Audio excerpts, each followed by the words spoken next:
What's up, everybody? This is the poker coaching study session. Today, we're going to be looking at Some hands Brian played, and then some hands that Andy played, maybe some hands that Larry played, and then some hands that I misplayed. Just so you knows, we've got poker coaching has got a free session. I think 3 days free, either starting to yesterday or starting on January 5th. Just go to pokercoaching.com. They'll let you know. There's a cash game challenge. So it's going to be 30 days of specific lessons focusing on cash games. So now is a great time to join poker coaching. I believe that there may even be some discounts available. I know there were as of the 31st. And if you, for any reason like our sessions, you are welcome to come join us. We post the links in the poker coaching Discord. You don't have to be a member to do the study sessions, but it's great if you are. And you are all welcome. If you want to like and subscribe, we don't care. But if you comment, we do care. We respond to all comments. All right, let's Us. start with It's Brian's fun. Pocket Queens. Yeah. How are you going to respond to all the million comments?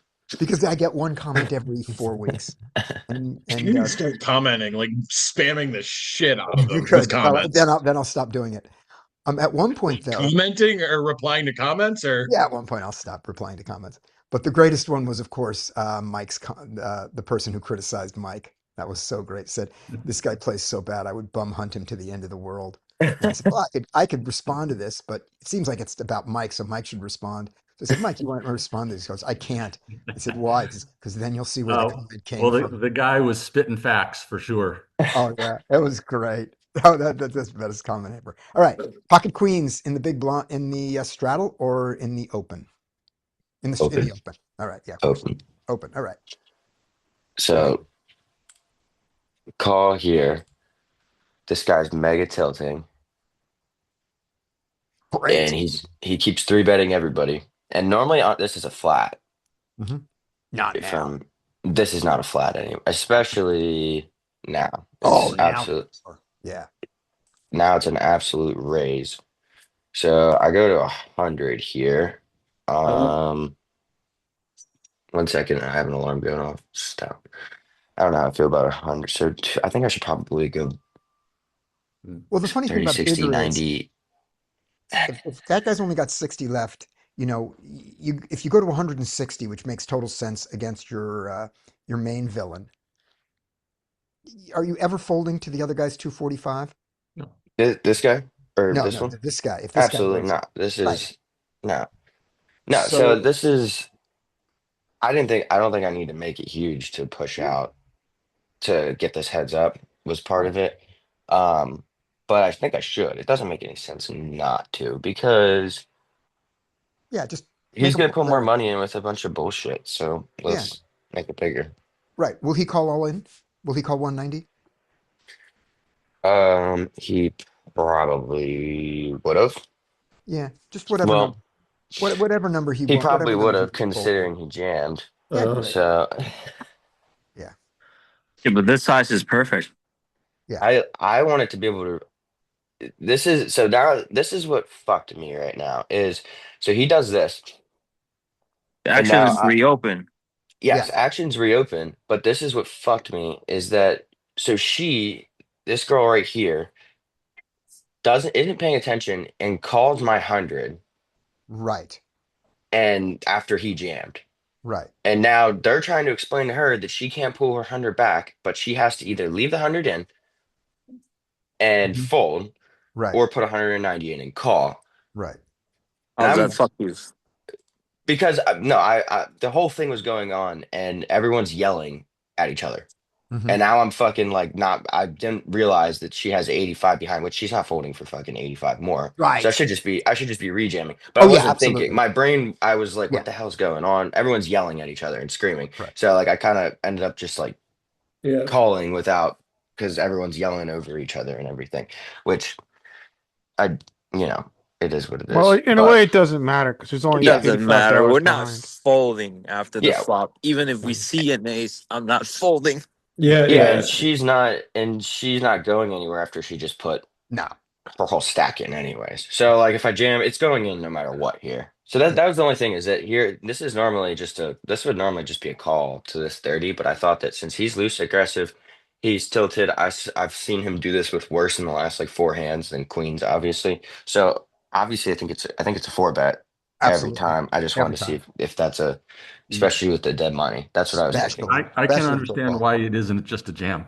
Like, why are we thinking about just calling and not just jamming? No, I think I should have jammed right now, like right To a now, or normal No, whenever. person. before, even before this. Oh, you think I should just jam the? Yeah. I No, mean, it's fine because picked a size where if the girl and the blind call, action is reopened, so he's pot committed. You get the girl with more money into the pot, and then it's open, and then you rejam. Versus if you jam, she folds. This So whole thing is she's folding if she realizes what happened here, but it was a weird situation. Yeah. This was really the only question. It's a bad beat, obviously, and of course she slow rolls it too. So I'm sitting here like, oh, I'm good, I'm good, I'm good. And she looks at everybody else's hand and says, "Oh, I have a full house." I'm like, fuck you, lady. That was like the fifth time I said to her, "Stop fucking slow rolling people," because she had done it multiple times throughout the night. Did oh, does she she know? doesn't know she's matter, slow man. rolling Let them someone? slow roll, man. Why you mad? Why am I mad? I don't like being slow. She waited like 30 seconds after everybody flipped their cards over Oh and sat there and man. looked at everybody and then goes, "Oh, I have a full house." I was like, "What the Is fuck, she lady?" Like, maliciously slow rolling, or is it just she's well, it may not be maliciously, but this is she's done this like four or five times, and I was like, "You need to stop slow rolling people." She was like, Just One yeah, just question. dude? She just went all in with sixes. "Oh I yeah, I think you mean, want her at the table. Yes. oh no, I have no, well, of course, guess what happens right after this hand? She gets up and leaves. Oy. Of So course. Have you I seen was her Fuck. like, before or since? no, this is the first time I played with her, and I want her at the table all day. Like So rewind Yeah, I the obviously. would. I action. would just say nice hand, man. Yeah. One I did question say for nice her. hand Go Mac back to after, but I was like, pre-flop. why are you slow rolling? Right. Does she know? Since Do you she's a believe? habitual slow roller, then you got to plan your revenge. No, hold on. Well, Hold on. see, the thing is, she's First of not all, doing Andy, it your with slow roll is malicious insane. intent. But she's not doing it with malicious intent. I'm just like, you need to, like, she's flipping over nutted hands and waiting like 30 seconds. I'm like, lady, you're flipping over the nuts and waiting 40 seconds after the person has showed their hand. Like, you gotta, like, and people are getting frustrated now. She may not know what she's doing, but it's like, come on, lady. Like, when you're sitting here with the she set and someone I, knows. calls you, like, come on. hold on for a second. I just want to make sure one thing. Does she, when you use the phrase slow roll, do you believe she knows exactly what you mean by it? Um, Maybe not. Maybe not. Right. So if It's possible. so there's two different questions here about the table, which is one is well, three. One is controlling our own emotions so we don't get affected by it, But you know which what? I was people proud of aren't going to myself. do it. Directly after this hand, I cooled off and I won. I won big after this. Good. Yeah. So remembering that when someone does something either angly or stupid or slowing the game down or anything that's bugging you, the more time you spend thinking about it, the less time you're thinking about poker. And Hmm. so for ourselves, we want to get out of it. The next thing is, in terms of being a good game facilitator, assuming that you're the best player at the table, you would like to keep the other players there. So if you ever going to instruct somebody, like if they don't know, like if they're not tipping the dealer and you decide you're going to say something about it, or they're slow rolling and you're going to decide you're going to say something about it, whenever you decide you're going to say something about it, realize they may not know our terminology. They may not even know the rules. There was a guy at the table who was asking to see hands, called down hands, um, like you do when you're online, where you look at every hand. What did the guy call with? So he was asking to see called hands, which he's allowed to do. He didn't know that that's an insult. That it's not just you're slowing down the game. When you do that, you're accusing the person of cheating. Yeah. And so if I had and I this was the person was me, by the way, at first. I didn't know. I just thought, oh, you're allowed to do that. I'm interested. And someone explained it to me. 3 years later, when someone else was doing it at the table, I just said to him, by the way, you're totally allowed to do that's within the rules. But just so you know, the reason that rule is there is to prevent cheating. So when you do it, you are passively accusing them of cheating. So be aware of that when you ask. Okay. Yeah. So And yeah, he maybe continued to I do should it. be So more specific yeah, about. yeah. So, just with it, you say, hey, when you have the best hand, it's considered polite to turn it over and not make people wait or think that they've got the best hand. It's called slow rolling, and it's really in bad taste. If you already knew that and you're doing it on purpose, more power to you. If you didn't know it, now you do. That Yeah. way, so now moving on. And fucker. All right, moving on. So back it Right. up to pre-flop here, put a couple more spots. So somebody three bet you, right? So you raised it to 10, Hmm. Yeah. and then the tilted guy, okay, yeah, the tilted guy three bets, and then she calls, and it's back on you. And I just don't see why we don't just jam here instead of just making another four bet. Sam, you were saying that because you want because these other short stacks are gonna, you think that they might fold to your jam, right? Well, you I kind of would only do it against the specific description that Brian was assigning to the guy, which is he's three betting everything and then he's just getting it in with the worst hand. Like with the worst hand than what I have here. I would only do it under that circumstances. I'm not doing it like all the time. yeah. That's the main. Yeah. The, So like yes. I don't want to see. The thing is, I kind of agree with Mike here. Is that I want to get this heads up with him getting it in worse because even these two random ranges that are going to cold call have a good amount of equity that we don't really want to go multi-way with here. So I kind of agree with Mike that I should probably just jam here instead of make it 100 because he's going to call once he three bets. He's not going anywhere. But we Yeah. don't. We want to take down the dead money. We don't exactly want them in the hand. And we Yeah, don't that's mind what if I'm they trying to are. determine. So, because you know you're going to get these two short stacks are going to come along here pretty much always, no matter whether you go 100 or if you go jam. And then it's this cold caller in the small blind that obviously she has the significant amount of chips that you kind of want to play for, and you know that your range is going to be crushing her here. So that's Hmm. maybe it is better that you want her in as opposed to when you jam, she might fold more often. Yeah. Um. The one thing that would be quite bad though would be to choose a size that his jam you can't rejam over. Granted, you didn't see it and didn't do it, but that would be the thing you Yep. would want to do. Once you don't want to bet $5 too much for that. You either want to go all in or allow him to Yeah. reopen the action. And if Okay. allowing him to reopen the action is small enough that it really does entice people in that you don't want, then absolutely jam. All right, let's move on to the next hand. Okay. All right. So, I ISO on the button. We get two calls. Um, Pretty passive. Also, yeah, it's super passive. Um, get this flop. And so like you guys know that generally on an ace high board, I bet my strong aces for big sizes um and then my weaker aces I don't bet. But on a three board where there's not a ton of other, I mean, and Yeah. theoretically there shouldn't be a lot of other aces. So I was thinking that I should bet here and probably not for a big size because there's not a ton of draws on the board. So I'm pretty sure I don't go big here. I'm pretty sure I bet somewhat small for that reasoning of that.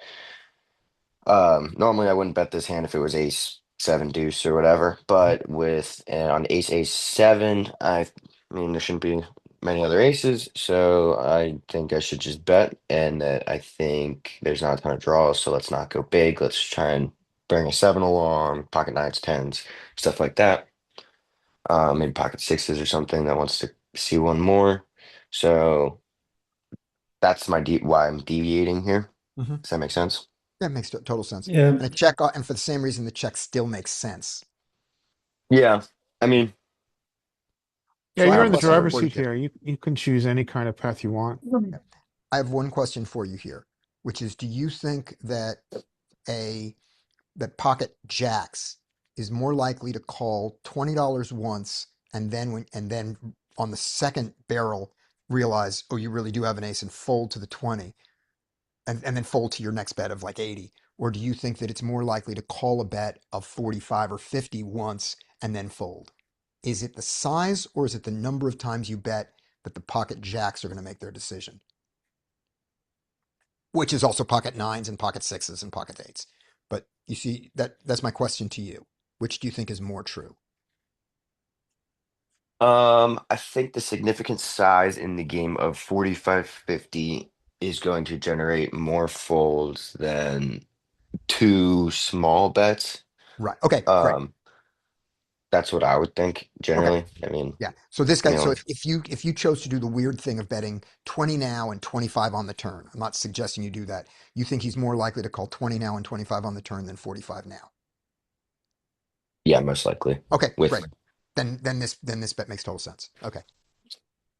I'm not saying that just to back up what I did here. I actually do think that Yeah. in that situation that they do just get when you go I mean, I'm starting to like I want to go for max value against people, but there's certain times when I think they'll just have to be targeting weaker hands and going smaller just because Yeah. they just fold so much to Yeah.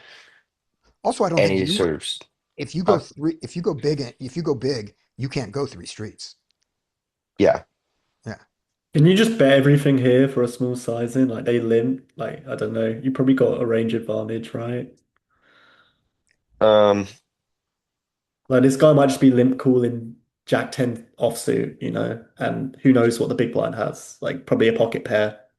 I mean, in this situation, I don't multi-way, I don't bet everything. It depends on like here in against two passive players.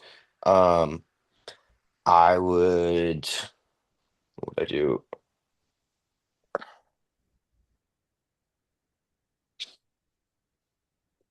What makes the most sense?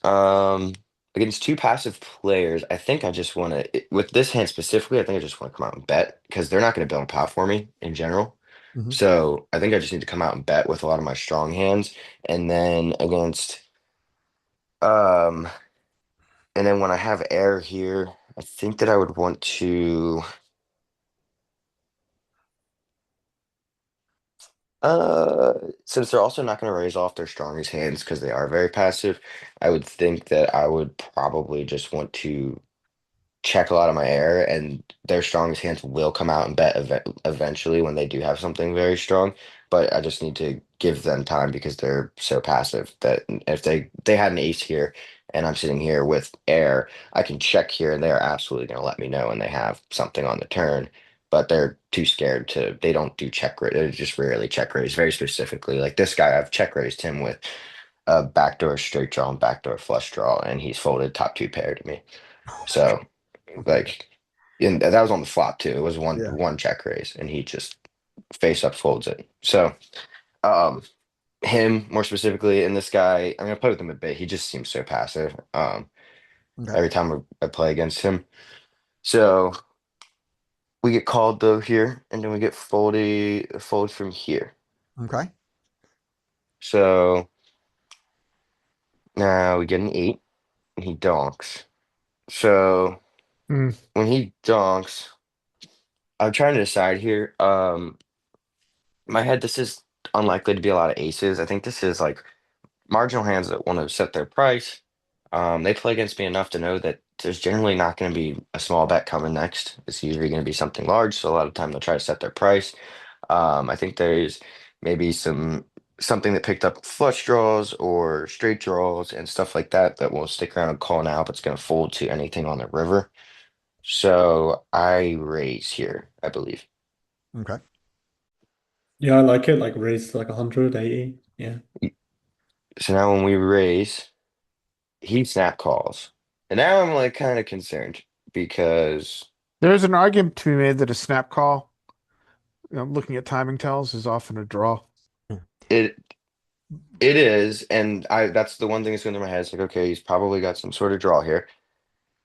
But now he just donks instantly on the river 75, which is technically really tiny for the pot, but it's significant with these old guys that are super passive. This is a monster size for them. Yeah. A hundred So percent never. 100% don't raise. That's obvious, right? We all agree with that. That you don't want to raise this. Scotty, you want to see the most disrespectful fold of all time? It's okay. Yeah, Boom. yeah. I I think just it's knew good. it. I It's guess like a like what's the best thing he bets which you that's beat, right? Like like what, a seven? that's what King I was seven. that's what I'm thinking. I was like, and he's never betting king seven. He's never betting king eight. I was like, so if he's never bluffing here, do I beat his value? I was like, he's never gonna bet. He's never gonna come out and bet his weak aces. Not going to bet He's 8-9, and exactly. misunderstand what it is. It So seems insane, but I was like this. I mean, I just yeah, I should theory pot odds. I should be calling, but I was 99% certain that I'm losing. So why would I call? yeah. Yeah, So you're being offered 20%. It's a big adjustment, but clearly it's a good one. It's also it's very nice of him well, Exploited. to wait, give hold on, you a hold on, tell you what he has. hold on. Before you say it's a good one, remember when you call here, you're supposed to lose most of the time. So so if he is bluffing at the amount he's bluffing or misunderstanding his hand at the amount that the pot odds indicate he has. When we review the hand, we should expect him not to be bluffing, and it's still a profitable call, right? Yeah, It's Yeah. only it's not the fact that he had an ace queen. It's uh Brian's prediction that he is bluffing less than what was it, a 20% pop bet? yeah. He's bluffing 0% of the Yeah, time. right. That he's bluffing zero, and let's make that a poker zero and saying he's bluffing 4% of the time. 4% of the time he's bluffing or misunderstands his hand, Hmm. right? I mean, I gave Now, him no rope. I right, bet the flop. He leads exactly. the turn. I raise the turn. Right. He donks the Yeah. river. There's a 0% chance he's Yes. bluffing. What That's why it's a good fold, not because he had ace queen. did he Yeah. just volunteer to turn over his hand after you He folded? said, "Do you want to see it?" And this guy's. I've played with him a decent bit. He Yeah. likes me. He'll show me his hands. So he flips over ace queen, and I was like I knew it. Yeah. Here's the thing that I want to say on this hand is you can call the turn or raise the turn based on your read. That's fine. If you raise the turn, I think you should check back the river. And the reason is you raised the turn saying that his most likely hands are draws, all the draws missed. He's not calling a penny. Hmm. But we all know that sometimes that was not a draw, it was another ace. You said mostly I don't think it's another ace very often, but sometimes it is. The only time you're getting called is when it's another ace and all the other aces beat you. Yep. So there is no reason for you to put money in on the flop. Now, if you call the turn and he checks the river, you can consider betting. Yeah. Um. Yeah. I would say because as soon as he calls the 80, that removes all of the sevens and eights from his range, or nine, or like pocket nines, tens, Mhm. jacks, and stuff like that. Yeah, So he's betting. He's coming out and betting with five, at six least of this clubs. guy. Yeah, he's coming out betting with draws. He's coming out and betting with his his weakest marginal hands, and then he's coming out and betting with his apparently his aces. Mhm. So when he snaps and then leads again on the river, that's just like I'm terrified I'm not going to get paid. I have a strong hand, Yeah, and that I mean, and I was sitting here, I was like, I mean, it could be five, six of clubs is possible. I just don't think he's calling five, six of clubs on the flop, so I was pretty confident that it was an ace that either boated up or was just stronger than mine. yeah. A quick So question There are going no up weaker pre-flop, ones than and I'm yours. just curious what your conclusion is here. So pre-flop we're facing an early position limp, right? right here, yeah. Now, do we class this hand on button as a value ISO, or do we class it as kind of a ISO semi-bluff, leveraging the fact that we know we're going to have position on button? I mean, I'm gonna open it basically from the button. I'll get pretty out of line. It's a nice Okay. little bluff, Um, though. but I don't really. It's kind of yeah. It's kind of it's probably more of a bluff. It's Um, absolutely a bluff. when I raise the 15 here, I mean, I want to get heads up with this guy. I can push this guy around all day. Like he's not. I can make him fold very strong hands when I have nothing. So Yeah, I'm so perfectly you're trying fine. to isolate this guy that you've got the number of. Right. Oh yeah, I know I can outplay Okay, him. well that makes sense. You're targeting this gentleman that you can actually get him generate folds with two pair when he has two pair. Oh And yeah. more accurately, I said it was a bluff. That's not the right term. What it is it's in the low equity portion of it's in the low equity lobe of a polar range. Low equity, Yeah. low but a That's polar range. It's a yeah, polar ISO. Yeah, I mean yeah, it's a it's. polar ISO, and this is not from the strong part of the polar range. Yeah. No. But This is a Plays well, Brian plays is well. doing it for a totally Yeah, reasonable reason. yeah, He's yeah. trying to isolate player four where he knows that he can extract a lot of value and generate folds. And Brian isn't particularly polar here, I want to point out, because Brian doesn't have the calls on the button with a lot of, I mean, you're not calling, you're not limping along with very much, are you? almost never. Yeah, exactly. I limp with, there's very specific hands that I limp with that seem like it's a crime if I fold when I have two passive players in the blinds, but they're Yeah, pretty light to yeah, ISO. So there's certain hands I'd be like, it feels like this is criminal if I fold right. this, But you're not, but you're not limping behind with fives, sixes, and sevens here. You're raising them, right? absolutely not. I'm gonna raise this. Right. So you have so few calls that your range can't accurately be described as polar. It's just My raising wide. range here would be the any suited ace, probably king nine suited plus, Yeah, queen nine suited plus, jack nine suited plus, 10-9 suited. Basically any pocket pair, especially on the button, I'm going to yeah, play. And then even pocket twos, I would ISO here. And yeah, then yeah, basically all the other normal hands. I mean, a couple like I mean yeah. offsuit broadways. Is So that I was wrong. again? I Is was that your wrong. range against pool, or is that your range against our very special player player four? With one limp against pool, yes. With multiple limps, it's gonna get tighter than that. All right. Okay. When if it was three limpers, I'm gonna start to tighten up because I can expect that I'm probably gonna have to go multi-way, and now my skill edge is gonna go down. Do you One limp more So, quick behind with question: Is two? that specific to button, or is that like even middle position here? You've got that wide isoing range. well, let's say we're in cutoff, and I have in middle position. If they're splitting range, so if they're splitting range, and I know that they open their strongest hands and they limp their weaker hands, then I'm probably still gonna be a little bit. It's gonna be close to that, probably a little bit tighter. Like not queen, like maybe like not queen nine suited, but queen Yeah, ten suited. Queen 10 suited, probably king, probably remove King 9 suited, king and just do King 10 suited. And then maybe like um I'll probably do all of the wheel ace suited wheel aces and then do like ace 9 suited plus and All remove right. 6, 7, 8. And then yeah, I mean it just I mean it depends on passivity of the table as well. Like if I'm not getting three bet ever and I can generate folds with my ISO sizes, then I'll be out of line with my ISOs. Yeah, I would actually do it a little differently against players who open their strong hands Hmm. and everything else they're limping. And if I know that they're limping more than say 50, 60%, I'll just, if it was just that one guy limping, I'll ISO 100% on the button. Okay. Yeah, Then, I don't hate that either. yeah, because then there's just too many hands they need to fold post flop. Yeah. I'll just fucking like needle I them. would feel confident playing that guy with any two cards that I can Yeah, absolutely but just rip him apart. yeah, but if I see Scott limping, the ISO range would look drastically different because like I would know that he's playing for money, not for Mhm. fun. Yeah. So yeah, you always adjust versus your opponent's range. If you see me limping, ask me if I'm smelling toast, Yeah, what's going because on I'm there? probably having Yeah, If you're because I'm limping. probably having a stroke.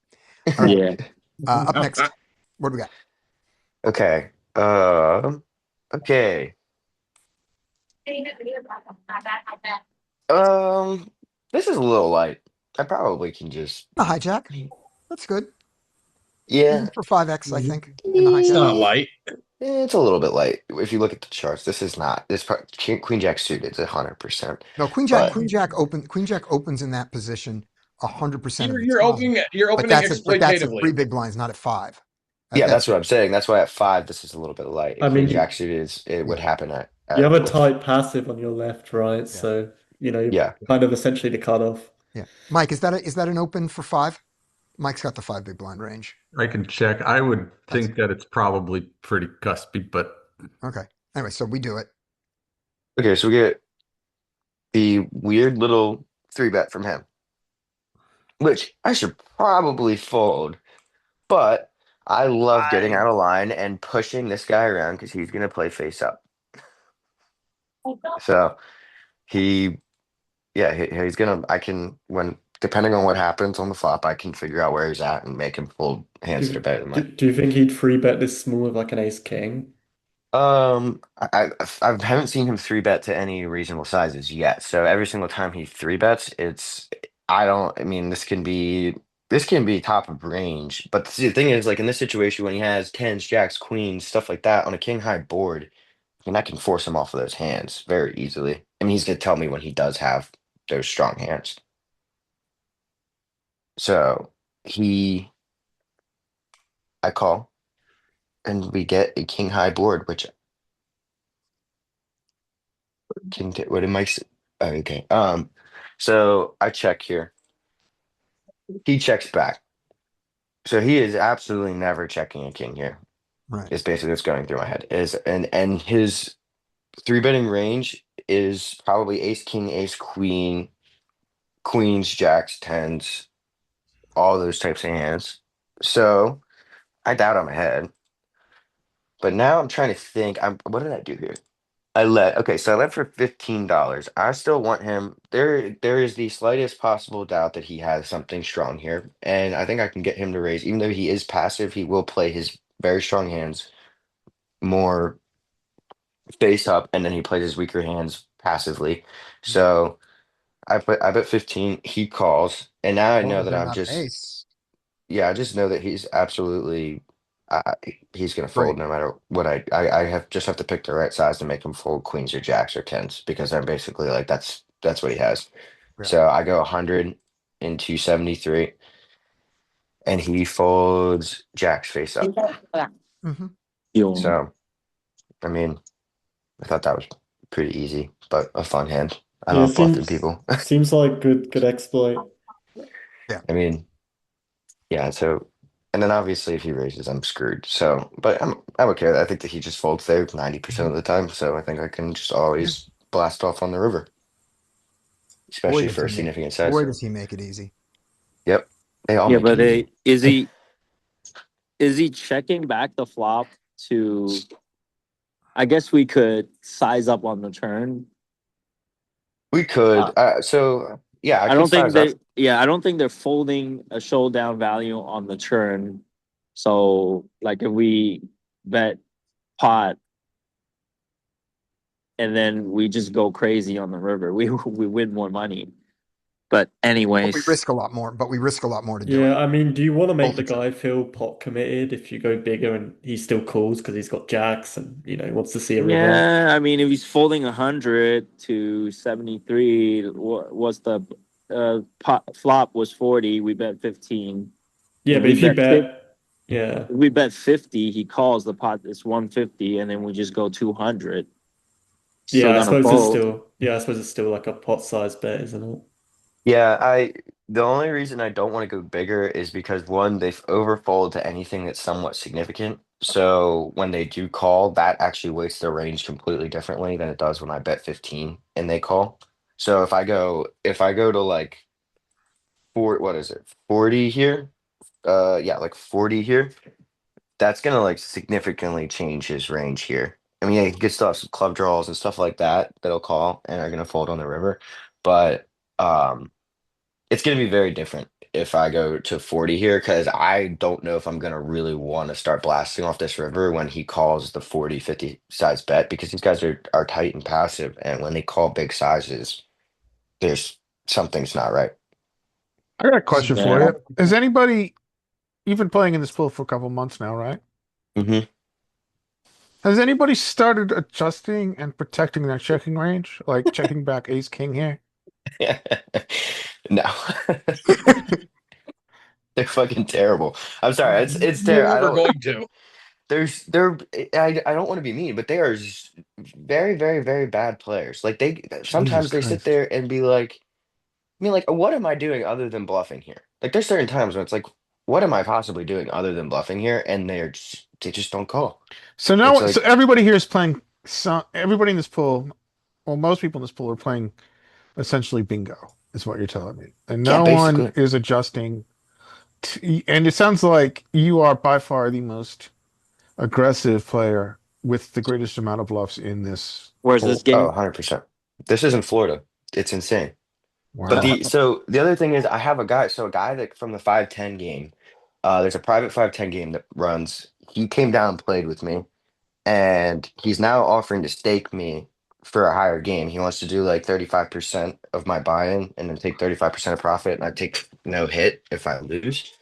But I still so because he was best player I played against, and he was like, okay. He's like, what are you doing at 1-2? Is what he said to me because he texted me after because I ended up talking to him. He owns a business and he fishes and stuff like that. And he was like, he's like, would you want to do like a staking model? Because I would pay you out on that. He's going to But give you 65-35. yes, so no, 35-65. So I'd do 65. He would provide 35. Yeah, And yeah, I pay 35% of my profit goes to him. yeah. And then if I lose, Usually, I just take zero hit. I Does he want to typically stake the you deal. in 510? He wants to stay. He wants me to. He's like, I at least want you to go up to 1-3 deep stack because the 1-3 deep stack is a 1K buy-in, and he's like, you're gonna have a significant more edge there when you're playing 330 big blinds deep because Are everyone buys you in there considering for it? one.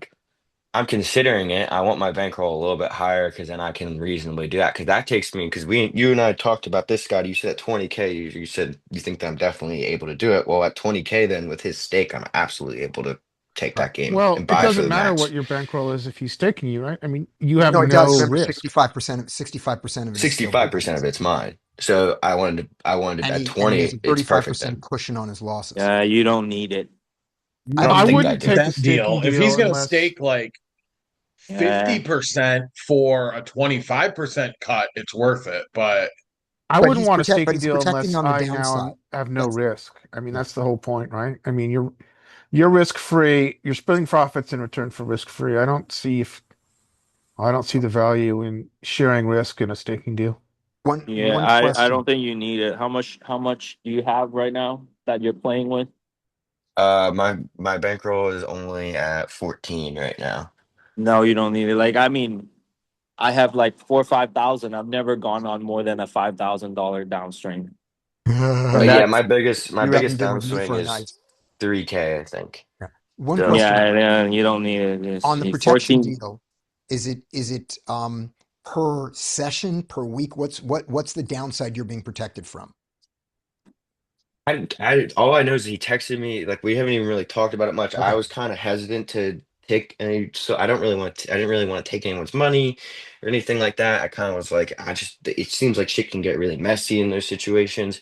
So I was kind of in the situation where I was like, hey, let me think about it, and I'll get back to you. And I was basically what going through my head was maybe I just want to build most of my roll up more, and then maybe take it when I feel more comfortable with him providing 30%, and I have the 65% is less of a hit on my bankroll then.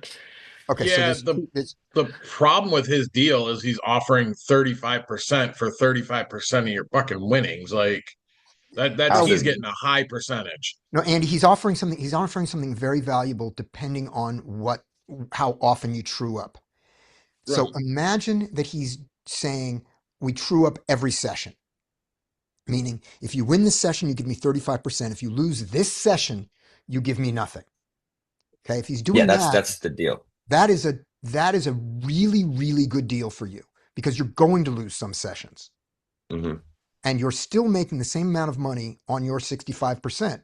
You're just playing at a higher stake, which has a little more variance, but he's protecting you from the downside. Now, if he did that and said, I want to do this and we true up once a year. So if you're down for the year, you don't have to pay me. That's not a Okay. good deal for you. The last thing I want to say about it is that no matter how comfortable he is acting about this, about you are winning or not winning, I think you want to know something about him as a person and what his connections are, because there are people who get angry. And people who get angry Hmm. and who don't want to deal with you anymore is fine. I don't want to deal with you. People who get angry and come back to you and change the deal and say, you lost my money, and who come back Yeah, to you. with That's violence. You don't want to that's be the thing is doing. I've played with him twice. I don't know a ton about him. It's like a completely random, like, oh, you fish, stuff like that. We're talking. He's like, you play way Yeah, better. Why are you not playing at a higher yeah. stake? And I But was the like, thing, well, if he's offering to true up with you after each session, it is mathematically a good deal for you. okay. Um, I don't know if it is a real life safe good deal for you, and Yeah, that you need to know something about him. Yeah, I haven't decided. It just seems it some seems kind of sticky situations. Yeah. and that's exactly why I was very hesitant. It's like I don't really know the guy. Hmm. I just don't love when I got into this, it was not like, oh, I'm gonna try and play good enough to and try to get people to stake me for bigger games. It was like, Right. okay, how about I just play really good, take everyone's money, and get to those games myself? Hmm. That's the other thing about it also is that if you go in a staking situation and then you build up your roll based on the stake and you go, now I don't need the stake anymore. It's got to be in advance. That's got to be okay for you to when for I'll do this for this amount of time and then we'll decide. And if I say no, it's no hard feelings. All those things, all those exit things you want to talk about in advance. Yeah, well, he'll be back. He's not here right now. He'll be Okay. back in Yeah. yeah, so he's not in the area right now, but he was like, Right. yeah, well, I texted him. I said basically what I said is that, hey, let me think about it. I'll Yeah. get back to you. Yeah. But And then the last piece of it is this: if you're going to go, if the stakes that you're moving up to are are such that 60 that your 65% of it is not now, if you take off his 35%, if you're playing at the same stakes now, then then it's not as valuable to you because mhm, then the only thing is the downside protection, and the downside protection is pretty good. All right, let's move on. And Mike says your skills are good enough to move up and build on your own. All right. that's what I was thinking. Yeah. Okay, so oh yeah, this hand, not a ton of this hand, but a bit tilted. Which guy? Oh yeah, I remember this guy. He's a bit tilted. My wife lost with pocket aces the past 3 times in a row. She's lost with pocket aces, so she never wants to play poker again, and she thinks you're all terrible people. I don't know how I feel about my sizing. I think I can go bigger, but Yeah, this theory he is already bigger if got you're trying to be balanced, but you're not trying to be balanced. yeah, and he's also when he goes, which he's doing the right size, but when he does this three bet to 60, Hmm. it's already pushing it up enough Right. that But this is a it's huge bet for this game. yes, these guys are not coming along. No, Like no. there's just a 0% chance. So That means he has a very strong range then I and should go he's not bigger. folding, and And I we should should go go bigger. bigger. I agree with you. That's what I And I maybe would this is a even little bit go, emotional, Sam, because I keep on getting aces and everybody folds and I want them to put their fucking money in.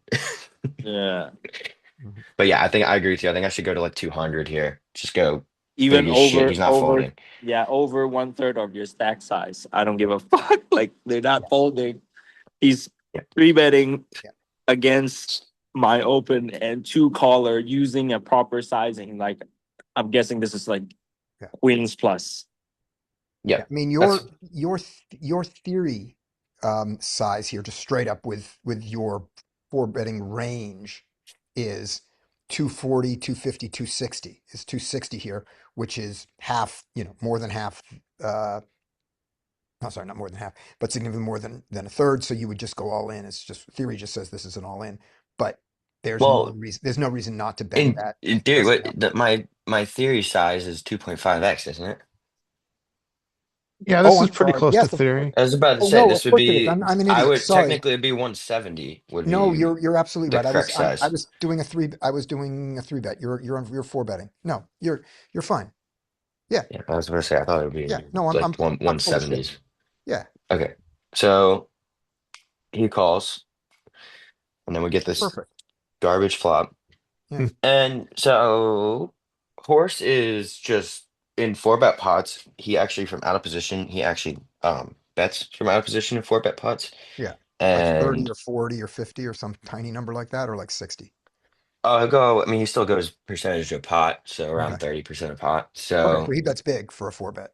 What does yeah, he have? What is his range? His his range is range here is queens, kings. He can have ace some tens, king. possibly some jacks, ace, king. Ace He's got a queen. lot of hands So that can continue. He's got possible draws. I mean, you can have Nah, not a ton. He doesn't have a ton of draws here, What really. Some people if don't we? fold their queen jack suited, their king queen suited here. Some people don't. And both those Yeah, can be but spades. You know. that's just monster under the bed. No, Yeah, king queen, well, no, I'm king not worried queen about. I'm suited. not. It's going in against those No, Sam, hands. I We're didn't say going just broke. king. I didn't say just queen jack. I said some people don't fold Yeah, their king true, queen, queen jack, jack 10 here, all of true, which are draw, and all of which, and except for the jack 10, they can also be spades. So he has plenty of true. hands that can continue. That's kind of And what I'm one thinking. and one combo, and and Yeah. four combos that beat us. So what? And then what happens if we bet versus what happens if we check? So if we bet here, we fold out the queens to jacks.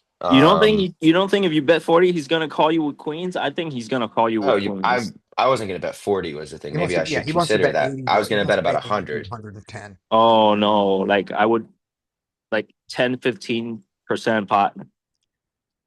Because remember how easy it is to Well, but get this thing to about get all the all in hands here that too. that's true. I was gonna say, but I basically in my head here is there's a lot of hands. Like, yeah, queens, I get a little bit more money from. Jacks, I get a little bit more money from. But I don't know, dude. It's ace king 10, and I three bet, I four bet pre-flop. I mean, as dumb as they are, or not dumb, as bad as they aren't stupid. They're bad players. They some are, but the as bad as they are, this is a terrifying board when you Yes. don't have kings, tens, or ace king. Like if Yeah. you have queens or jacks, I don't think I can get you to stick around too much here because this just smacks my range. Like, I mean, Yeah, they're always thinking ace king, aces kings. So, Hmm. I mean, it also do smashes it also smashes his range. So exactly. So that's what I'm that's what I'm thinking. Go bigger. thinking. That's what I'm thinking. Like That's what I'm going. bet That's what my head is like. if I Let's bet just bet. yeah, if I bet 40, his kings is gonna raise. If I bet 40, if I bet 100 or 120, the queens and jacks might fold. If I bet 40, they're definitely gonna continue with jacks and queens. And And king they do have queen is four outs to beat you. yeah, and king queen is also always calling. Um, so I think betting small is the best because I get like when they have a cooler hand, they're always gonna raise, and we get to cooler them, and we get them to call with their jacks and tens, or jacks and queens. I'd like to point out one thing though. When you bet, let's say you bet 30 here. You're not intending, you're betting 40. But when you're betting 30, you are actually giving him the right odds to call with jacks and queens to hit his straight. Try and hit. Yeah, and then I'm gonna check the turn. If it comes, right. No, But and if it, are you no, going to check the no, no, turn no, anyway? no. Are I'm you checking checking my all range turns? on the turn. I'm gonna bet 40, 45, or 50, and then I'm gonna Ooh, check the turn if he calls. okay. And So then what what? happens when I what Why would you happened want to check the I turn? don't want to. what happened if we check? He's gonna check back his jacks and tens and ace queen. He's gonna Yeah, he bet hits it. his two pair plus and sets. When he bets, we jam. If he checks back, we bet hella small on the river just to get him to call with Jackson 10, Jackson Queens. There you go. Okay, that's Hungry it. Hawk, baby. Right. So that line does give him the right odds when if I knew you were going to do that and I had jacks or queens, my perfect play, my correct play is to call your flop bet. Yeah. Right. But you Okay. don't know. You don't know what I'm doing. No, I don't. Because Okay. I'm not gonna Right. say it at the No, no. table. Gotcha. Oh, Okay. So I actively let's tell see how them what Brian I'm played. doing. So I bet 100 here. It doesn't. There's none of it really matters. That's kind of the only thing I wanted to ask about was Yeah. the flop. What you guys thought? Yeah. Which he folds here, and he Right. claims to have had queens, is what he Mhm. says. Yeah. But who actually knows? So I don't know. I think that you know, uh, you're probably right. 40, they probably call with queens and stuff like that. I just think that with this board, it's like we're not going to get a ton of value from most of his hands, and then he also has hands that are just it's just going to get all in with. Hmm. Yeah, because he doesn't have any kind of garbage. He doesn't have a flush draw here, like almost ever. I mean, the only flush draw he has is king queen suited. Yeah, I And a little doubt bit of they. and maybe a little queen jack suited. Not everybody folds queen jack. Yeah, Yeah, but when you bet on the flop, you will always know if they have queen jack because that's the Yeah. nuts. Um, like and you my jam them. concern is my concern is getting called by ace queen, queens, and jacks, Well, and I because think this bet gets called by ace queen 100% of the time. They're not. They yeah, didn't play ace queen to flop top pair and fold To flop yeah, top pair and and a straight draw both. and a straight draw. And Like they they did never not fold play ace that to king here. fold. And nobody's folding ace king here. yeah, And then so I Yeah. mean I don't know. I think that yeah. I don't hate it. It's an exploit, like Right. because they raise off too much of the strong shit. Like And no matter, if he has ace king here, he's gonna raise. If he had pocket kings here, he's gonna raise. right.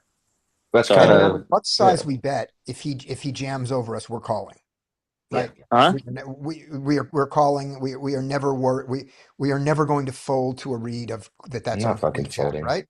Yeah, I'm not Mm, folding. Because we're no, 50% to boat up I anyway. can boat up and Good. Just want to make sure. and it's Yeah. like the least likely of Yeah. all the hands that he can have. It's like the least likely hand. I Mhm. mean, it's possible he still plays queen jack suited, but I mean, even they might fold it, but I don't know. I don't think he's gonna ISO. I You'd don't think think he's they're playing king ISOing to queen suited more 60 than with queen king. jacks. I just don't think they're ISOing with queen jack suited to Mhm. 60. Yeah. That just seems a little like Yeah. they don't. I see the No. way they play. They play generally passively. He's a bit aggressive more, but like I don't think he's doing that with queen jack suited. Okay. But okay. Next hand. This was actually the direct next hand, I'm pretty sure. That's nice. It's something like and look at Yep. that. Oh my God. Set with aces and then flop a set with kings right away. Okay. Oh, sorry. Are these Excuse me. guys actually 900 deep with you? Um, yes, these two are. Yeah, I was super deep. This guy was deeper. He had me covered and he was maybe 700, 800. Hmm. So we're super deep at this Yeah. point. It's the end of the night, so this is when everything's super deep and it plays. This is when I make all my money. So get check, check. And I can check here and go for a check raise on this guy, which honestly, I think maybe is better with the 20 stack because he probably jams a decent bit here. But there's only one guy behind me, which is what I don't love. Mhm. And um, there's there's not a ton of hands that I mean, there's yeah flush draws that are gonna bet, they can bet, but otherwise, what we have flush draws, there's some straight draws, and yeah, I just don't think there's a ton of hands that are going to be stabbing here often. Now, I think I should be considering the fact that he has 20 left. That's So, super important. but that's also not good because when he comes out and bets 20, and if they call or whatever it is, and I check raise, the main person that you're targeting with the check raise is this guy, and less likely these two. So getting them, like, and I'm targeting somebody that has no money left. Here's but on the other side of that is how much easier is it for them to call his bet of 20 than your bet of 20? Your bet of 20 implies more money's going in after this. It's true. You're But betting him also looks four player. insane if they both call and I go fucking to 120 or 100. I just bet 20 here. I wouldn't even That's consider this person as a real person. that's what I'm saying. That's kind of that's what I did do. I think I did end up betting 20 here. Yeah. Because I think that's just Mhm. I mean I still am doing the same shit. I still want these guys to raise off their two pairs, their maybe some combo draws and stuff like that. This guy just calls it all in, and then they both call, which is interesting. And now we get the flush comes in, and I'm not gonna stop betting.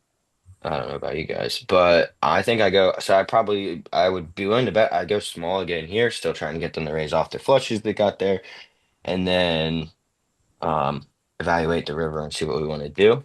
So I Mhm. go 40. This guy folds, and now this guy calls for 40, Yeah. and now I hate my sizing on the river. Yeah. I think I that I bet like didn't. 120 or something. See, I think that here we go. What are the two sizes that we want to go for? So, because I'm trying to figure out we have top set, so there's not a lot of kings left. So And I think kings aren't gonna go crazy when I just go bet, bet, bet, Yeah, and the what's your flush draw value comes in. target here? Like, The main one is ace 10, right? yeah. Ace 10, And sometimes you're lucky and he has a king, but king 10, mostly you're aimed at ace 10. king. Yeah, but Yes. what does he not have though? He doesn't Doesn't often have a flush. He almost never has a flush here. he doesn't have a flush? He doesn't have a set. Nope. I don't think King And 10 is very likely either. no, it's not either. So like I Right. think that this is what I hate about this is that I think I need to be going disgustingly small here or overly big, and overly big doesn't make sense because there's not a lot of strong hands that can call. So I don't think overly big is like what is overly big or what is disgustingly small though. I'm gonna go disgustingly small and go like 40 again to target a 10, 40, 50 again to target a 10. And then I think, but I mean, you also got to think about significant size in the game and Could he or not absolute have size. could he not have king queen king jack? I mean, he can have those hands, but it's unlikely that he has those hands. Yeah, but Right. given how the action went, he doesn't have a set, he doesn't have a flush because he would have check raised our small size on the flop, check raised our small size on the turn. He The, just So has a shitload of kings. no, he doesn't. He doesn't have a shitload of kings. He has a shitload of tens and some kings because remember how many more tens there are out there, and a 10 can play exactly like this. I mean, ace So 10 with the ace of it, spades, all it like yeah, Yeah, but you his can't rule it out. You can't Ace rule it X out. with the ace. no, you A can't lot rule of out ace X with the ace of spades. you I mean, can't he can rule have. out Yeah. yeah, but the ace X with the ace of spades that folds to the river is irrelevant. Everything that folds to 40 on the river is irrelevant. You can't rule out a king here, absolutely, Sam. So at the very top of his range, he's got some king, and then he's got some very weirdly played king 10. He's got some very weirdly played flushes, but those are barely ever there. But so I'm agreeing with you. But he has way more tens than kings just because of how many more tens there are to have. And a 10 hasn't Yeah, folded yet. yeah. I'm just thinking like if I got here, if I got here with a bluff, like what I need to bet to get like king queen to fold. Oh, I'm gonna bet like 400. There you go. So Yeah, Oh, you could but I'm not probably go like targeting king queen 220. is the problem. Is if I was like if I got here and said how much do I need to bet to get a 10 to fold, I only need to bet 150. 150. Yeah, 150-ish. How much is a 10 call? I mean, I could probably go even smaller than that just because of absolute sizing. When I go 100, people fold. So, unless they have strong hands. So, I would say that I think that my two options here are target a king and go 150-ish to target a king and target a 10 and go about 40 to 50. Yeah. So the And I worst think it's play is more 100. his larger portion of his range is made up of tens than kings. I don't think he has as many kings. I mean, just I'm holding, there's three kings. I have two of them. And then he can have one more. And then, so I mean, it's unlikely already that he has a Yeah, king in general. Yeah. that's still eight combos offsuit. It's true. Right. But I mean, count there's still eight how many combos. more count how many more combos there are of tens. There are way more. Right. So anyway, okay. So which one did you do? I did the in-between sizing, which is looking at Boo. it. Yep, I did 100. I just Boo. like it. And he folds. He said he picked up a collar draw on the turn, is what he Yeah. claims. Right. Which I Ace don't. 10 I with the mean, ace of spades. Right. Now, yeah. here's the justification. Here's the reason your bet of 100 was good after I booted. It was bad because of your logic. It was good because of the Matt Affleck rule that the 50 is too small. Now, you're allowed to violate the Matt Affleck rule, but with that in mind, your bet is not bad. Okay. And will a 10 ever call it 100? A half pot bet there? Sometimes, yeah. Sometimes. Sometimes. It's not terrible for it. Um, and will the, you know, are you ever going to get check raised bluffed? No, Because that's the No. danger of to the danger of the Matt snap Affleck fold. rule is getting checked. Right. So then you get to violate the rule. So yeah, the other. So the one thing that I need to work on is that when I get very strong hands, I don't think as much about range about like when I'm playing for a bluff, I'll take it takes me an extra 20 seconds to decide what I'm doing because I'm like, okay, what is his range here? Okay, what do I want his range to do? I want them to call this bet and I want them to fold to the river. What's the size that these hands that I think he has will call, and then what are the sizes that. And I think I did well until the river here because like this was here. It's I want to bet small and or on the river on the turn flop. It's I want to bet small and get them to raise off their strong hands, and also it's more or less just it's okay. I'm okay with getting some money in the pot, and I just want to build. I want to see what they do. That's part of the bet. Um, and then here it's like okay, so the range there was. I mean, small amounts of king X, some 10x, possibly some 5x, and then flush draws and, straight draw. A lot of their combo draws probably raise here. I mean, I don't know. Actually, they don't play their draws aggressively enough, so probably not. So now I go small again to try and get those hands the flushes to raise off that they're trying to check raise. And then when they don't do that, I'm like, okay, they don't have flushes here, but I didn't think enough about, okay, what can they call me with here? Because they just don't have so much that can call me. So I can't be going 100, I have to be going 40 or, and in this situation, obviously just wasn't going to get any more money.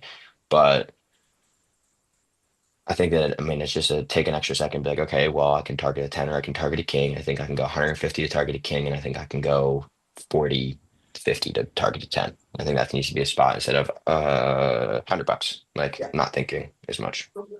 I agree completely. I may disagree of what a 10 will call, and Sam disagrees about how many kings he has.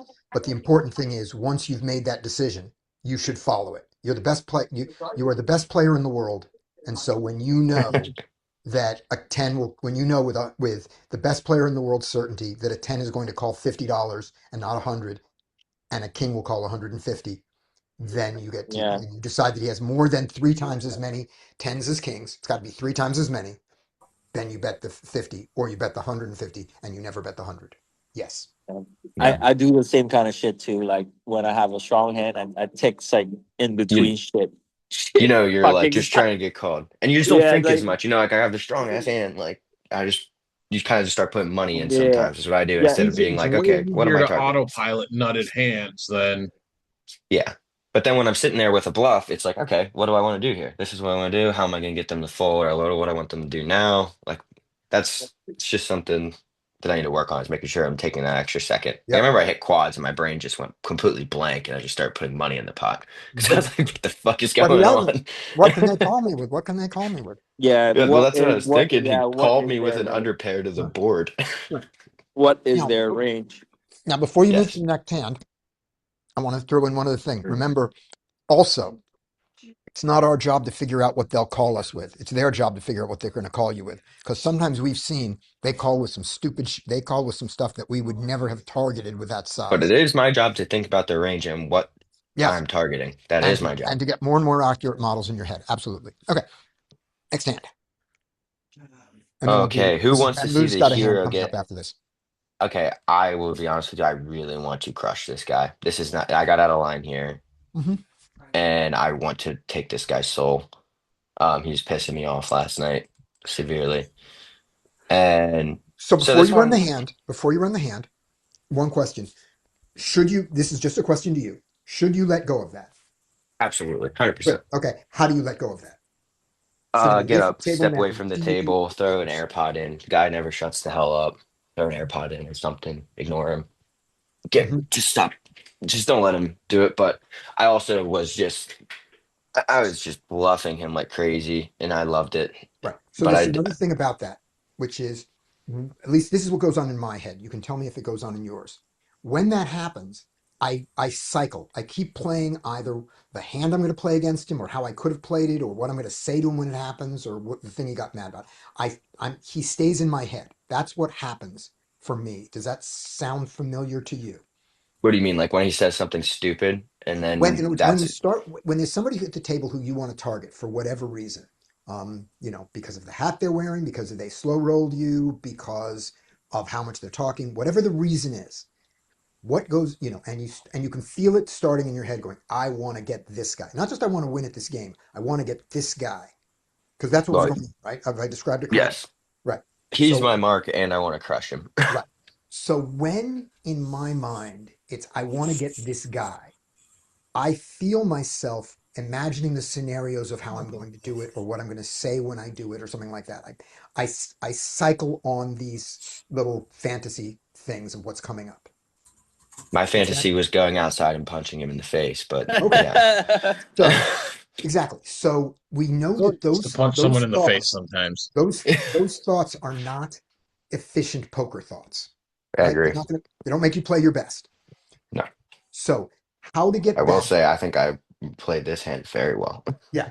But even before you play the hand, though, there's the reason behind it, which is the reason behind it because of how he plays or how mad you are about him and how you feel about him. And if it's Hmm. how you feel about him, we all agree that that is not an efficient poker thought, right?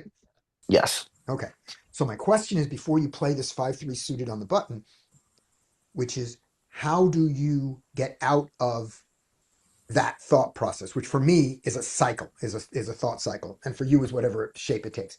How do you So get out sometimes of I that? get when I get really upset, which is pretty rare, like Mhm. I'm very pissed off or tilted or whatever it is.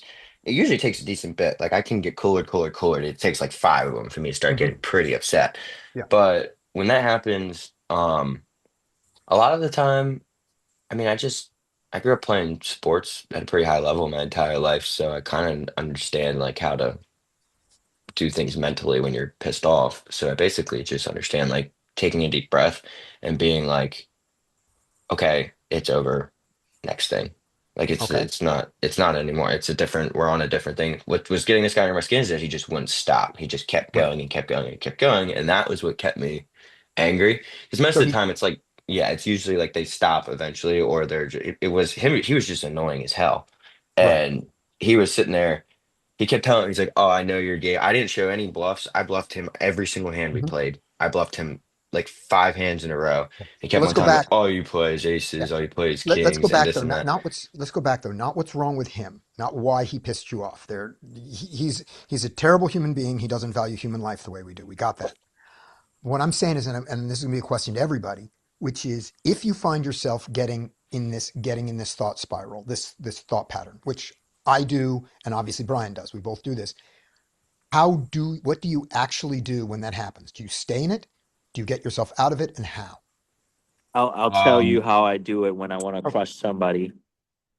I What? will not think about trying to crush him, and all I would think about it is I would pay attention to what hands are showdown when he's in the hand, gauge how he's playing, and find out where the holes are, and just wait until that spot comes up.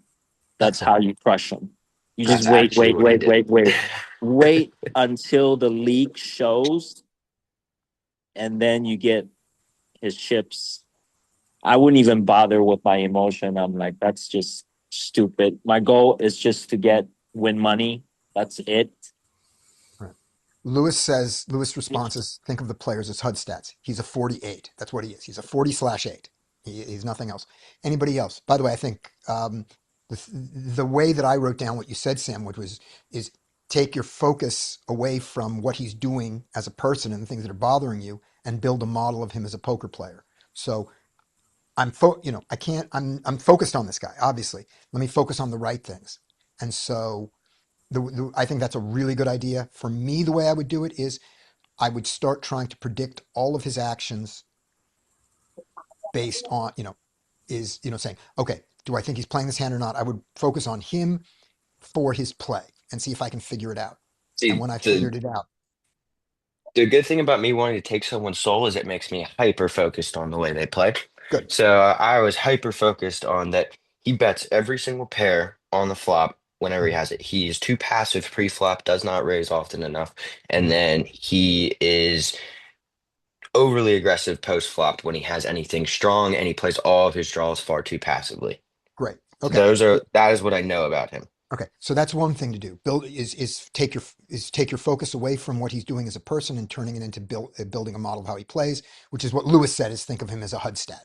Okay, Okay. and what Sam said. I think that's great. What anybody else? What else do you do or I can you do? I'm I zero ready for you generally off. I will pull the brim of my hat down a little low, put my head down for a minute, close my eyes, take a couple deep breaths, and literally envision myself punching him in the face. And I laugh a little bit, and then I'm better. So for you that lets you let go of it as opposed to pulls you into it more and picturing I'm going to punch him in the face, and then I'm going to say that you let go of it by doing that thought process. Is that right? That Does that just feel fires okay? me up more. I can't do that. Right, because that would be that That's- wouldn't work for me. But that's good to know that you're a violent person who doesn't care about other people. That's good. I like that. That's good. Oh, by the way, Andy, you really missed the session that was just for you. It was all my losing hands and how bad I played them. It was Which all. session so I can go back and watch it and It comment? was Monday. It was Mondays. It was Monday session. Okay. So Um, anybody else? What do you do or should you do in that situation? To agree with Brian, and when I'm targeting somebody, I hyper focus on everything they're doing and find every little weak spot and exploit I can. Right. I'll add one other possibility here before we move on, which is there's also getting up for one blind, walking around the casino in a circle, and when you come back on, what am I? Why am I here? Make Okay, some money. yeah, that's a fine thing. Now, with all that said, I hope you and you've didn't got a raise good here. I with did not. no, no, Okay. you limp it. With all that said, if it weren't him in the blinds, would you play this 5-3 suited? If it were just So the this is one average of the player. hands that we were talking about that when you have two passive people in the blinds, I feel like it's perfectly fine to limp this in Okay, position on the button, all right, and that I'm gonna have ultimate position, and I have a hand that plays decent enough post flop that I can make nutted hands with. So okay, um, I don't know. I can fold this. Like I definitely don't have to play this, but I mean, like everybody here is a fish, so I don't really. I don't know. I can. I was Like more or playing this, less. I dig it. I'm playing it. I'm limping here hmm to be in position and have, and from there I can make good, solid decisions and right, beat these people. right. So So my last question is this, and then we'll play the actual hand, which is if this was the next day. Everybody's the same except he's replaced by the player in the cutoff. The player in the cutoff is in the big blind. Are you limping this behind, or are you just going to let this one go? I'm gonna let go of this most of the time. Then you should have let go of this. Now Yeah, let's I make should have. another one. I should have. Right, So not 5-4 suited. A 5-4 suited is great. I'm just thinking. So I'm limping the 5-3 suited on the button. I'm not Andy. I'm not saying not to limp the 5-3 suited on the button. I'm saying his reason for limping the 5-3 yes, suited was not a good Right. I poker get reason. it. I That's get what I'm it. asking. All right, let's play the hand. And Well, yeah, yeah. If it was one limper, I would limp behind with this. and There If it was was a two, I usually wouldn't. probably I'm Larry. You have probably something you want to say? super wrong for this, and it's probably if I were to run the numbers, it's probably negative EV. I don't think so though. I actually think I print Right, in live games. And no, I don't think I print. I know I print because right, I'm able to get away from bigger hands. I've kind of I play 100% of hands in limp pots from the button. I mean, obviously I have my raising range, but if I have at least two limpers in front of me with fairly passive blinds, I am limping literally any two cards. okay. Larry, there was something you wanted to say. Not Larry, another Oh, person. I'll go with somebody else. Somebody else. I heard an that got cut off. Who was that? Not sure. No one. All right, let's play 5-3 suited on the button. Okay, this guy is always he goes to 12. hmm Yeah, I should fold. He's always ISOing limpers from the big blind, or is this like rare occurrence? No, he's pretty passive usually. So yeah, Oh, this is I should be folding He's a fold. 100% without a He's a doubt. fold. Yeah, it's a Yeah. fold. yeah. But I am much better than him, and I'm going to win. And you have the button with suited Yes, connectors I'm It's and a a going to suited win. sneaky gambler. suited connector. No, he's not going to win with 5-3 suited. He's going to win. Yeah, it doesn't matter. I'm going to Yeah, win. Is what's going to your happen. hands, your cards are irrelevant, and this is, I claim, based on the stuff we talked about earlier. This is not a good play, Not good play. but I know I can crush him. I know his game very well, so I feel Mhm. confident playing him with any two cards here and getting away from hands when he has it and All getting right, and Wow. crushing him when he all right. doesn't. Let's hope we I get a read. mean, you only made it 15. You're calling 13, right? No, he made it 12. 12. Well, He's You calling 10. you yeah, call calling that. 10, that's like 38x behind. You're in position. I mean, I don't object with the call. I don't see a problem here. So he checks. The problem is with the thought process. Yeah, I want to crush him. That's the only reason I'm doing it. Right. Right. Okay. but let's play it out. So he checks, and I so I'm gonna bet here. I have a gutter. Absolutely. But Yeah. I'm gonna bet here because I mean he just doesn't protect his checking range, Mhm. and he bets every single pair on the flop. So when he Yeah. calls, I have a pretty good idea. He's got draws. That's pretty much it. And air, and just fold the air. Yeah, and he's folding air. So Right. now we get a So, 7 here, so there's some draws. Yeah. and now he checks again. So I'm like, okay, so he has heart draws here. He has Mhm. some straight draws. Like some 8-9. Or 8-9's not even a straight draw. He He doesn't doesn't have a lot really of have straight much. draw. It's Yeah, hard to he have a doesn't straight have. draw here. If you said he's fairly passive, I mean, is he ever really No, raising the he's 5-6 passive or with any of the draws. straight draws, or is it mostly like ace X of hearts? Passive with draws Yeah. Yeah. and I So bet aggressive with pre-flop any you said pair. he's not squeezing limpers frequently from the Often big enough. blind. Yeah, So no. you can kind of eliminate the 5-6, the five, 6-8. six, Like six, eight. Yeah, exactly. you can Those are eliminate that unlikely. shit out of his range to basically he's like ace X of hearts. Yeah, he's got a lot of heart draws, is pretty Do much do what I'm do thinking. do you think he's gonna donk when he hits? Yeah. He has Well, some, by the way, he actually, also has some ace queen that chose not to fold on the flop. hmm There's some He ace could he queen. have got, ace high, right? A bunch of yeah, ace high. He's got a he can bunch have of ace ace high. high, and he doesn't like me either. Don't get me wrong. Like, he Right. does not like me either. I've been throwing it back at him because I took his money earlier and I said good call as I flipped over the nuts. Yeah. And Are you because I was sure you not. want to get in an emotional battle with people? I don't know if You're that completely right. benefits I you. shouldn't. I Right. was angry. I usually Yep. never get like this, but Mhm. this guy was just so fucking annoying. Right. He's being Right. No, such an asshole to this old guy at the room that's super nice. He's a super nice guy who's never causes problems with anybody, and he's just being an asshole to him. We said something. We're like, dude, like shut the hell up. And he just kept going, would just keep on yeah. going, just Yeah. never shuts the fuck up. He is the worst person in the world. He's We've not that acknowledged bad. that. We know He this. just pissed me off. Yeah. He signed a slate of fake electors. He's a terrible person. But that's not, but all the stuff that I you're talking agree. about now is not your best poker thoughts. I So agree let's too. focus on those. Okay. So Yep. Okay. So now he gets here, but I thought this one I so I'm sitting here. He has a lot of draws here.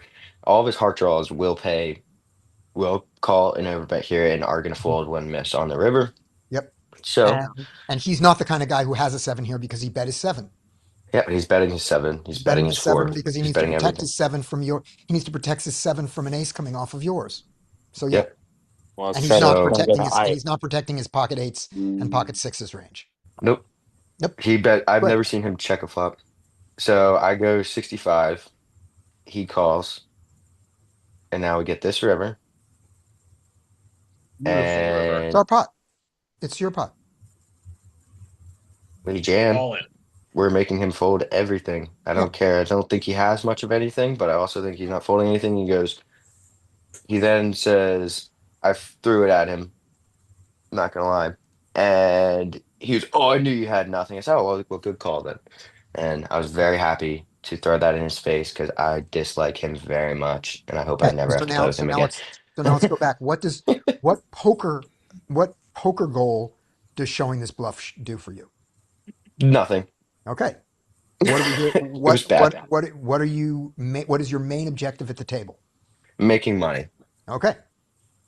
I completely agree. This was There we not go. ideal, Well played. but I was Hold on. angry.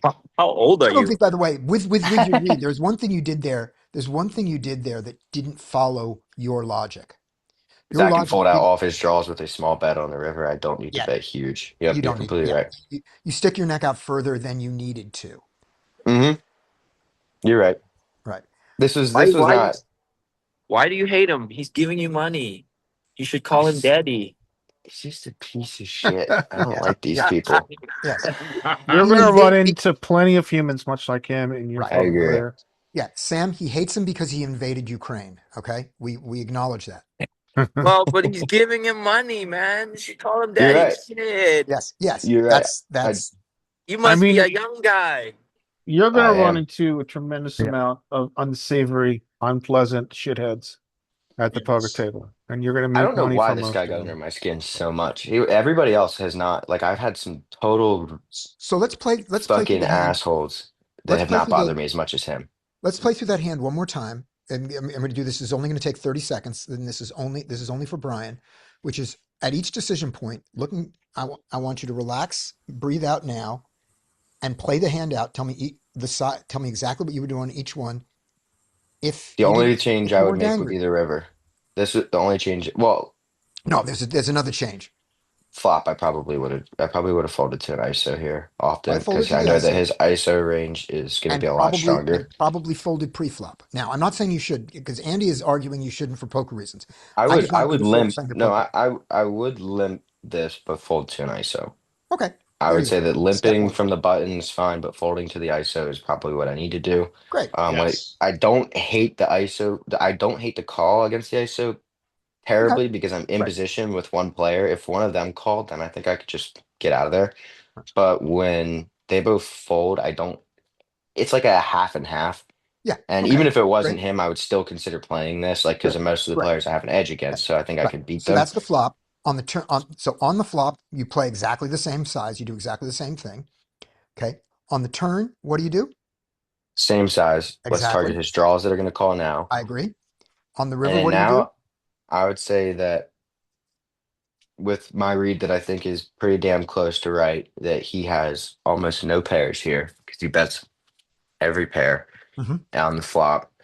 He has all missed draws, and all Hmm. I need to do is bet like 60, 50, because he might get a little sticky against me. And call with like an ace high. So maybe go a bit bigger just to make sure that those hands fold. Right. And So then 30-ish. cer- certainly 190 does everything that 308 does, right? yeah, yeah, Right. So it's gonna pot fold size does out. everything that it does, and probably, I mean, I can go significantly less. probably Yeah, I to can go. give It's in a your great game, round. probably anything over 100 does everything you want it to do, right? In your game, There's part of this every bet of too over is 100. that when I'm very confident that they just don't have anything strong, I'm okay with putting in the money and making sure they fold everything. Okay. Um, but this is still not necessary. Right. This could be very easily done with, I think I could go 100 at maximum and get same result, obviously, and not risk 308. Yeah. But I certainly, yeah. 100 probably does it. 190 definitely does it. And 150 almost definitely does it, right? Okay, great. mhm, So in the future, so if you played the hand again, you'd bet somewhere between 100 and 190 here, yeah, that's probably the right? best way to go. I mean, I'm sure I could get it Great, done with like $60 because it'd be great. kind of crazy to call with nothing. But Yeah, yeah, yeah. Okay, so great. And we're then one more done. thing. We're almost That was done. my most One more thing. So the sizing on the river. And what else would you do different? relax. And Like take a deep breath, just not be emotionally. Don't get emotional would about you it. show the Don't bluff? win will the bluff, man. Okay, that's true. Yeah. That's the things. That's why You I know what want to go back through it. you Those are know the what I three. have been doing though, which I I I've been showing a lot of value hands because a lot of people think I'm full of shit and it helps me get a lot of my bluffs through. Great. Is that when like I've been showing some value hands because I know that half of them think that I'm full of shit and Mhm. half of them think that I always have it. So I would rather them think that I always have it and just be able to Exactly. print them, make them fold Mhm. against me. Yeah. So that's the correction. You had a I poker don't. reason for showing. You had a poker This is reason the for only showing time I've pocket ever sevens shown a here. bluff. Yeah, yeah, You had no poker reason to show the 5-3. Okay, next hand. yes, you're right. So no, that's it. That's all I Okay, have. So Lewis. If Lewis is still here, do we still have Lewis? Did we lose? We Yeah, got yeah, Lewis. yeah. All right, Uh, show us what you got. Manish. Ryan's got to give up Oh the yeah, Brian, screen. give him up the oh, screen. my bad. Yeah, my hand's going to be completely different because that's a soft live game. This is Zoom low stakes, which Right. tend to be quite tough. Um, Lots of like people just, it's a fast fold format. Yeah. So lots of people like playing fairly tight and they tend to only like shove it in when they have it. But, people do kind of play back sometimes, but Hmm. not for like 200 bigs. Yeah. Like, they like jab. So we're opening ace jack in the cutoff. We're gonna be playing against the big blind, Hmm. who's just gonna have reggy stats, like, 20 between 20 and 25 VPIP. Right. Um, So this is a fast fold, but not anonymous. You know the player.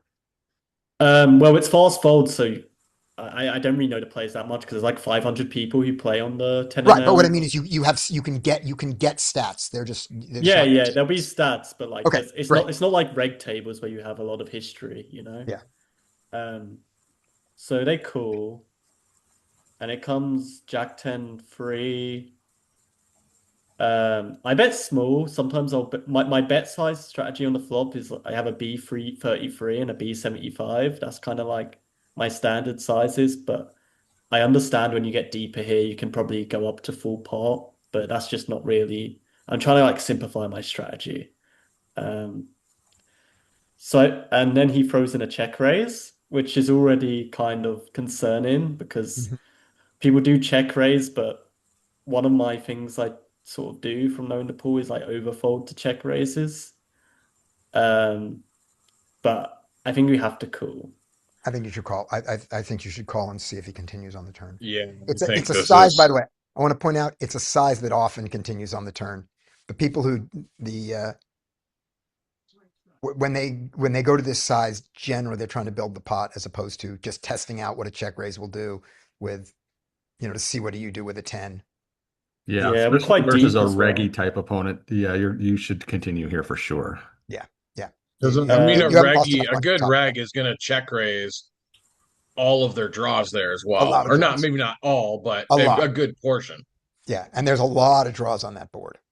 Yes. Okay. so this is like the GTO sim. I've allowed for donks just to like Hmm. see if and it seems to be a thing, but I guess because the big blind range I think is like cool in like 20% of hands and Yeah. the cutoff's like 30% of hands. So that's probably why it's driving some donks. There's Hmm. donks on But this texture. No way, really? Oh. yeah, because if you look at the range, like I mean, I'm raising 31%, and because it's a high rate game, you shouldn't call that much. He's calling 22% of hands, so my range is wider.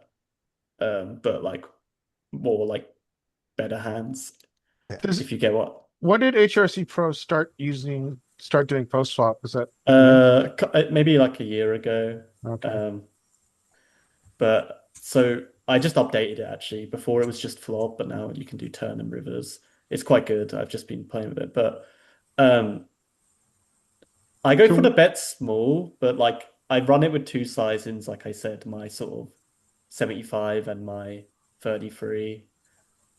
My hand can do anything, Yeah. but like it's the kind of a high check board, which is good to know because I'm not like bottom versus big blind's kind of hard, so I'm not the most clued up. I tend to overbet a bit just because people fold a bit too much, I think. But people play their ranges like pretty close-ish to GTO. Lewis, I have a quick question for you. Can you look at like stuff like range versus range interaction, linear equity graphs, No, stuff like that? no, I don't think they do, but I can kind of guess it. I'm going to guess we have like more nuts, but they have like more equity, judging by the bet sizes. But I I'm don't just think, surprised that it would give you donks on Me this too. flop. Something doesn't, well, something, do, I mean, so in theory, you're dunking when you've got some kind of nut advantage, but this board doesn't lend you to that. What I think range? you donk when you have a I don't range, think of range like, advantage. yeah, it's not nut advantage. Like, Well, I mean, well, he's it's, got tens, like, he's got yeah, Jack well, 10. I mean, Right. tens are a So portion of his we Yeah, but range. you He's have got all that freaks. too, so it's So it Yeah. doesn't make sense. I mean, really, I think I think it's nut advantage actually that drives donks. When Uh, the Yeah, we big see that blind most. has a nut advantage and has cards that gives them the nuts that the imposition RFIer does not have. We also see with the locked up equity boards that have the straights and everything, the low card. This is very surprising for donks. But anyway, yeah, it could be wrong, but this is the output I have. But yeah, I mean, it's not that much of the range, but like, I mean, it's a third of the range, but is this you know, fully solved down? I mean, this is how I've run it with the sizes, and it goes to the river, Okay. but yeah, I mean, maybe want to check on the wizard in slower time, but yeah, I bet small, but then he does the raise, which should be like, two pair sets. And then some bluffs, which I mean, he doesn't have these full frequency, obviously, but some gut shots, some pair and gut, like pair and straight draw. gut shots. So yeah, I mean, as you can see, ace jacks are pure cool. There's some raising, but never do that. I don't think you should ever do that in No, this. you shouldn't against population. Yeah. Do you need question on that? Do you need the ace of spades to raise? Um, it seemed you don't need to. It's pretty equal every combo it Yeah, looks. it is. Surprisingly. Okay. Uh, but yeah, Right. I haven't played around with these sims too much, but so I don't know the accuracy compared to Wiz. But yeah, so but like it's a pure call, like it's a pure continue. Yep. So now let's go back to the hand. So it seems like everyone says we have to continue. Yeah, call and we have positional advantage. Okay, what's he doing? And one question here. So our exploit is we're going to fold this hand instantly if he check raised the turn, right? We're not folding the check raise on the flop. We're over folding the check raises on the turn. Is that our adjustment? No, if it's a live game, I'm over rolling on the flop too. Okay. I rarely see anyone do a double check raise. No. I didn't mean that, Lewis. No, Oh, I meant oh, here are two different lines. He checks, if the flop comes, he checks, I bet he raises. And then I do whatever I do. Another line. He checks, I bet he calls. He checks, I bet he raises the turn. We are right, yeah. overfolding top pair on that turn. Yeah, Right? That's what yes, we all just said. yeah. That a single pair hand there, even top pair, top kicker, shrivels up. Yeah, I think For that's a check good raise, for turn check. adjustment. Yeah, yeah, We're yeah. on the flop. We're not on the flop. We're very often continuing, right? Yeah. Right. And we do have backdoor equity, by the way, to the nuts. He flopped And the then set he of got threes. There is a run out of king queen. It exists, not anymore. so like king queen gets there Mm-hmm. and 8-7 gets there, which would be in his range as could be in his range. Jack nine and So 10-9 get there. so now I'm thinking like I Oh, don't like this situation because sometimes in these games they slow down. But I was thinking like it's quite a small bet. I have top pair and he could easily still have like a flush draw which continues. Um, I'm curious for thoughts what people think they do here. I mean, I think generally against population you can overfold. In theory, you're Hmm. not gonna have many folds here, but I think against population you can overfold. I Against believe this humans. size bet. I believe this size bet includes combo draws, includes flush draws. I mean, maybe like trying to like buy a cheaper river, maybe. Some people do Not that. huge. Yeah, not huge. Yeah, his So wait, size is not, I he mean, a size here normally would be around a B75. he overbet the flop and then continued to turn. He He check raised check the raised the Oh, flop he flop. and did then check raise the flop, and He now check he's raised the flop continuing. to a larger check raise size, not to And all, a now, larger check raise size, and he now continues on the turn with a 50% size, but his absolute turn bet size of 12 is a the decent size bet. question is, does he continue at this size when he gets there with his bluffs that check raise? And then all of his top pairs, like there's a lot of the top pair that wants to see where it's at, that does that weird check raise shit that doesn't continue on the turn usually. Yeah, you can overfold here, but I think in theory you get calls. I think he bets, but if he had king queen of not spades and not diamonds, I don't think he bets this size. I think he bets bigger. so Yeah. Because some of your continues are flush draws. Yeah, I was thinking here mainly, I think in game, because this hand was yesterday, maybe? Yeah, I think it was yesterday. I think I was just thinking, okay, I'll call and then like check back any river if he checks. No, That's what I was thinking. That was my strategy. mhm. This might be an interesting adjustment, but I would say that the type of player that um has king queen suited that is playing king queen suited here and check raises it as a bluff here on the flop is also gonna three bet it pre-flop. king queen offsuit. King queen offsuit is even more of a three bet. Okay, I mean, it's more of a it's a better play. I mean, it's what it's right. Okay, to See, three like bet this that is pre-flop, but fair this enough. is going to be yeah. more likely. I mean, Jack, in I don't know. these, That's a very specific adjustment because of like the way he's playing right now. I would say that like if he's doing that as a check raise as the bluff, he's likely going to be three betting that pre-flop. okay, I let me ask agree you with this that. size. Anybody who's going to check rate in that spot is probably aggressive enough. They're also three betting that pre. Okay, so I let me mean, throw out two hands that don't. in my games from this Zoom pool, it's a tight pool. People don't tend to free bet very much from the Okay, big well, blind, like against yeah. any position. All right, let me throw Um, out another hand let me throw out another hand that fits, but that this size is a little dubious. Jack 10 calls pre-flop, check raises the flop, easy. Pocket threes calls pre-flop, check raises the flop, easy.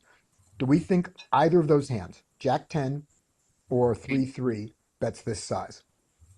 I don't think so. Unlikely. I think That's they usually use a larger size on this that's wet texture. that's the thing.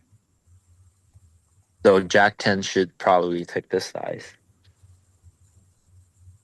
because it's It should, blocking but everything. are they going to? They Well, see two flushes on the board. They see two flushes on the board, and they have two pair. They don't want to get outdrawn. They They see a bet straight. bigger. So they bet more likely are what going to bet bigger. size? What size of online game is this? It's a low stakes, like 10 and L. Everyone's playing for the rake back. Uh, yeah. So like, You have I enough. normally would not do this, but like, I think in this spot it warrants a jam. No, no, Like, if Mm. you think about it, it's just too much. Not too many value given his sizing. Just a bunch of draws. we got 128 back. I'm not gonna. Jamming. I think Yeah. this. Jam's I'm never insane. Yeah. raising here. Yeah. I'm only So, I calling fun meant fold. fact, raise. quick fun fact when, I've been following this hand along on Peak. Hmm. And granted, like the sizings aren't exact, like the check raise, our flop bet was 1.4, Hmm. check raise to a 9.7. So it is a pure call on our part. And then on the nine of diamonds turn, I have a 6.2 or a 14 point. So I chose the 14.9 option, Hmm. and ace jack off is a pure fold. I think I saw this earlier and it was again, I don't have the perfect sizings because I got like pretty default sizings. Yeah. So I run it with like, yeah, I got, what do I have? I got a third size, a like 75 size and a pot size. Let me just normalize this. Um, so yeah, you should be checking, but like continuing with like 10, Okay. Jack 10, uh obviously like straights, um some bluffs, but they probably don't have all this stuff, they'll have like the flush draws, so they're continuing with Yeah. the king high flush draws, the ace high flush draws, and the queen highs. The rest they don't really have other than these sort of low ones. But yeah, interestingly, so if we pick again, so I don't have the middle size, so I've only got a three quarters, but interestingly, yeah, it does sort of fold a lot. Hmm. I mean, it does a bit of everything, but interesting you say it's a pure fold on peak. Yeah. Uh, but I mean, this is like new information because I didn't know I should be folding this. I thought like the size is too small. I get it's like kind of a bad turn card, but I guess Ace Jack just has no way of improving, maybe. It's Yeah. like just a pure bluff catcher. I mean, kings, queens is cool in two pair. I mean, I I mean, some look at how mean, much yellow. aces fold. Look at how much aces fold. Yeah, aces is folding. Yeah, so like, Aces and ace. Aces is the ace is the same as ace jack in this situation, basically. so if this is what Equilibrium's doing against B75, I should just like fold ace jack every time. And King Jack's Well, got like, yeah, that's what I was thinking. I mean, King Jack's got like a gut, like can improve to Yeah. the nuts. Hmm. As can Uh, king queens. Yeah. yeah. So I mean, yeah. So this is like new, interesting. I mean, some of these interesting, like finding some weird jams like pair and flush draw there, and uh, I mean, just yeah, pair and flush draw And straight draw, by the way. They had and straight. straight. Those Yeah, guys, both of them had straight draws. ace high flush draw here with a bad straight draw. as well. Um, so yeah, I mean, this is quite interesting, but obviously I'm not going to read Jam Bluff here ever. Yeah. But so I make a mistake and cool, and then we get kind of the worst river, but and then he pots it, and I'm like feeling sick because, like I said, my plan was just to cool turn, and then check back any river if he Yeah. checks to me, or like just fold to a bet. But now I've improved, No, and you they haven't. pot. Yeah, No, you have deer. You haven't yeah, improved that's at all. Yeah, that yeah, maybe all. that. I mean, I Yeah. can think of there. That's not true. There are three hands, and and only one of them plays this way, and even it doesn't play this way, which you've improved against. He can play queens without raising them pre-flop and play them this way, Yeah, and he can sometimes, very rarely, play aces and kings this way. And if you were him and you played queens, aces, or kings this way, what would you do? what would I do? I What would mean, you do if you had if you had played queens this way? queens. Because queens can call sometimes in the big blind. It's not always, you know, I mean, I'm always raising it, but you don't have to. And then you check raise this flop, you bet the turn. On this river, are I'd you check potting? queens. I'd Yeah, I'm not check queen. potting it. Yeah, yeah. I Yeah. think maybe in my head, in the time, like I'm four table and zoom in here. I think just like looking at the pictures, I'm just like, I've got trips now. How can I Right. fold? I think that's like my. But then maybe I need to think more like His because value is his value I is Jack 10, King Queen, and 3-3. They're all still ahead.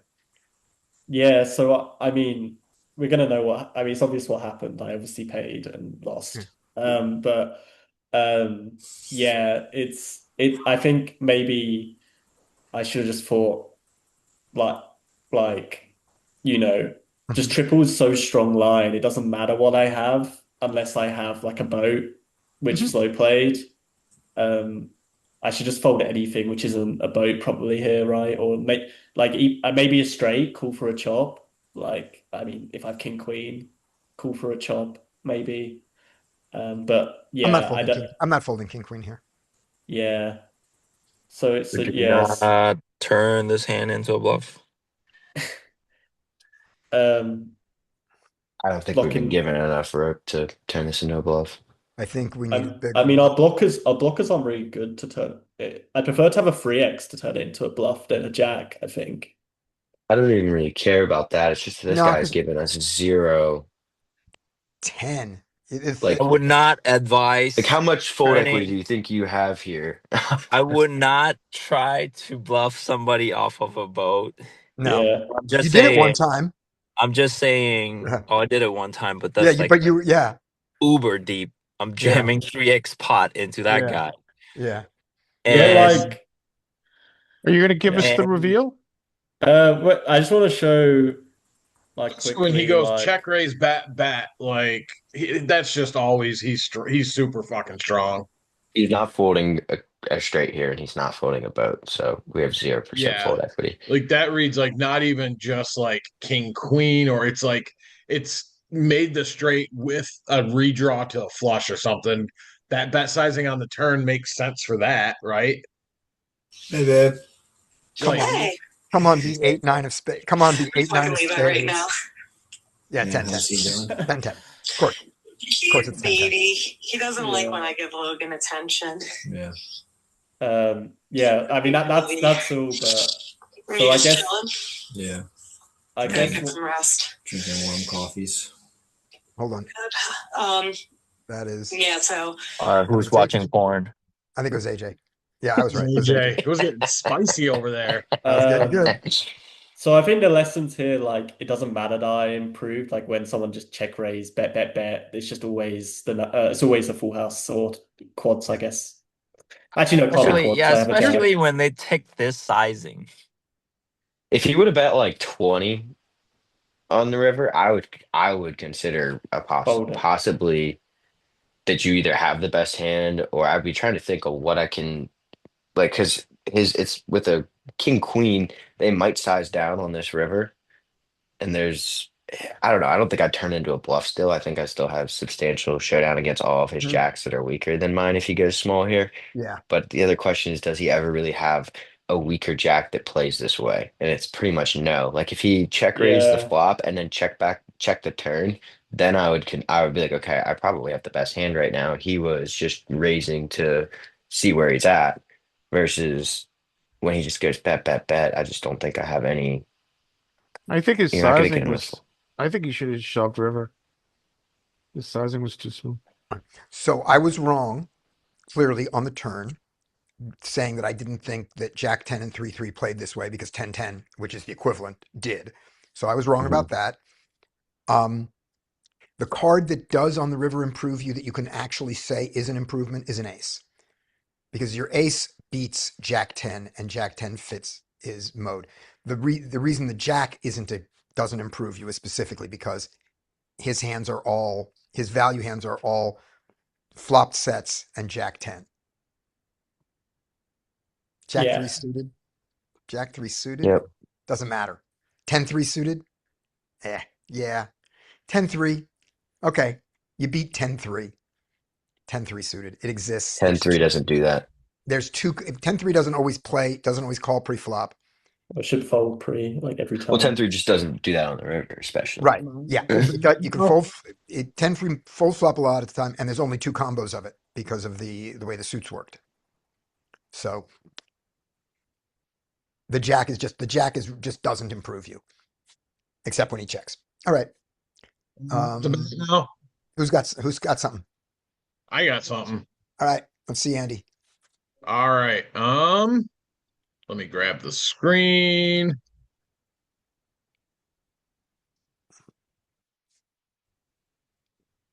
Right.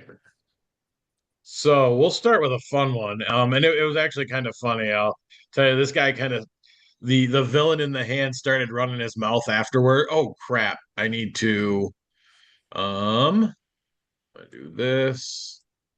I should probably mask player names, huh? It doesn't matter. Sure. Um, so obviously I have some pretty good history with most of the players at this table. Mm-hmm. Um, I'm gonna open sixes, standard open. I get a weird call. This player had been super like three betting a ton. It was one of those I was getting frustrated with him and he was bugging me. You can mix calls here. He's so I get another call and look at that flop. Yay. Yay-ish. So first question this is just for you. Do you think that this flop is likely to be stabbed? Yes, 100%. Both of these players will stab at flops when check to, especially like super wet dynamic flops. Okay. All right. So I believe. Let me. Yes. yeah. So So cool. obviously, first to act on this flop, this should just completely miss almost all of my range, right? So I'm going to check, Mm-hmm. and we get a nice little stabby stab for a good size. Good size. I was like, okay, I dig it. Mm-hmm. We get a fold. So I'm thinking check raise here all the way. I love it. We're and I go with the big boy check raise size. It's not that big. I'm It's only 3x. It's yeah, it's it's big not because it's a big absolute size because of his size, but as check raises go, right. that's a True. that's a fine check raise. Big boy size Um, is 8x. yeah, 6x, true. 8x. Yeah. Okay. Yeah. So, anyways, I remember this. He tanked for didn't tank, but like it wasn't a snap call. Mm-hmm. It wasn't a super quick call, but he calls. Great. So Let's have the now, turn be nothing. Let's have no cards on the turn. turn is a Here's great card, six. actually. Five, Six. 4, 5, 4, 6. Those are great cards. 10. That's a good Not card. a bad card, other than it adds another flush draw. It doesn't really change anything as far as straight draws go because it doesn't give any extra outs other than the clubs. Yeah. He could very well be here. Obviously, I block 5-6, I block 4-6. But he could easily be here with those. He could be here with 4-5. I'm thinking mostly diamond draw, straight draw, because he's the type of player, if he had 7-8, especially if it was 7-8 not of diamonds, the money was, he would have bet 3-bet there. Yeah. So I don't think, I think either some sort of combo draw, diamond draw. And yes, Larry, I like that, and that is precisely what I did. I don't like that. Yeah. I'm going to argue for Well, bigger than Geo here, but let's go on. Let's play the hand out first before. okay. So that's our first So mark. yeah, so I went, I mean, a hair bigger than Geo. Mhm. But I also looked at, so when he calls me, pot is 112, I have 90 back, so I have less than pot. I mean, I guess, yeah, I go much bigger. Then it changes. So he just flats. Yeah. So at this point, I'm pretty sure he has some sort of combo draw. He's got, or big diamond draw. I don't think at this point, I'm positive he doesn't have like 7-8, pocket fours, pocket fives. So we get that beautiful baby there. So now even if he does have 7-8, Right. um, And you've left him with 60, so there's nothing to do. I mean, not nothing. Your best play is clearly just jam for 64 and yes. then hope that he has So something. I jam. He snap calls. Great. And the reveal, 9-10 of diamonds. So he turned a combo draw, Excellent. which I was You kind of got the best surprised. river ever, because if you go in this situation, you don't get paid most of the time. If you go bigger on the turn, that's where you're going to get paid. Yep. I Yeah, would say bigger I on the agree. flop. I mean, yeah, you can go bigger on the flop too. I don't disagree with that, Yeah. but I would say like I feel like you just have to go here. I would personally, I think I'm gonna probably overbet, because there's enough hands that just like, if he didn't bet 3-bet, I mean, either way, the money's getting in if he flops 7-8, and then if he, I mean, he just has so many hands that are inelastic right now and Yes. are going to be on the river when they don't pick up trips. Yep. Yeah, I agree. And I mean, obviously result because I got the perfect turn card, but I could have gone bigger here. I could have gone like a probably 65. Yeah. Yeah. 65 big blinds. Yeah. I kind But of think I the was hand also, is too big to overbet. You don't really. But Larry, I think mean, about your hand is good enough to overbet, right? sure. Right. Absolutely. Now let's forget about our hand entirely and just think about his hands. How many hands does he have that will call pot to anywhere from pot to 110% pot as played? What percentage of his hands? A Yeah, lot of of his hands. hands that call the flop. Well, I I mean, wanna- in theory, you've now priced out his flush draws, right?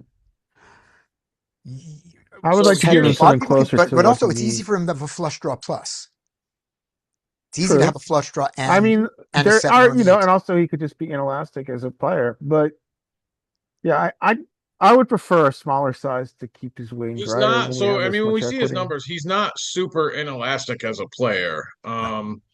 He's folding 54% to C bets on the flop. And then we get to the turn, he's folding 57%. So he's probably more elastic than inelastic. But what happens when he calls your check raise? Right. A lot of his hands now become hands that are inelastic.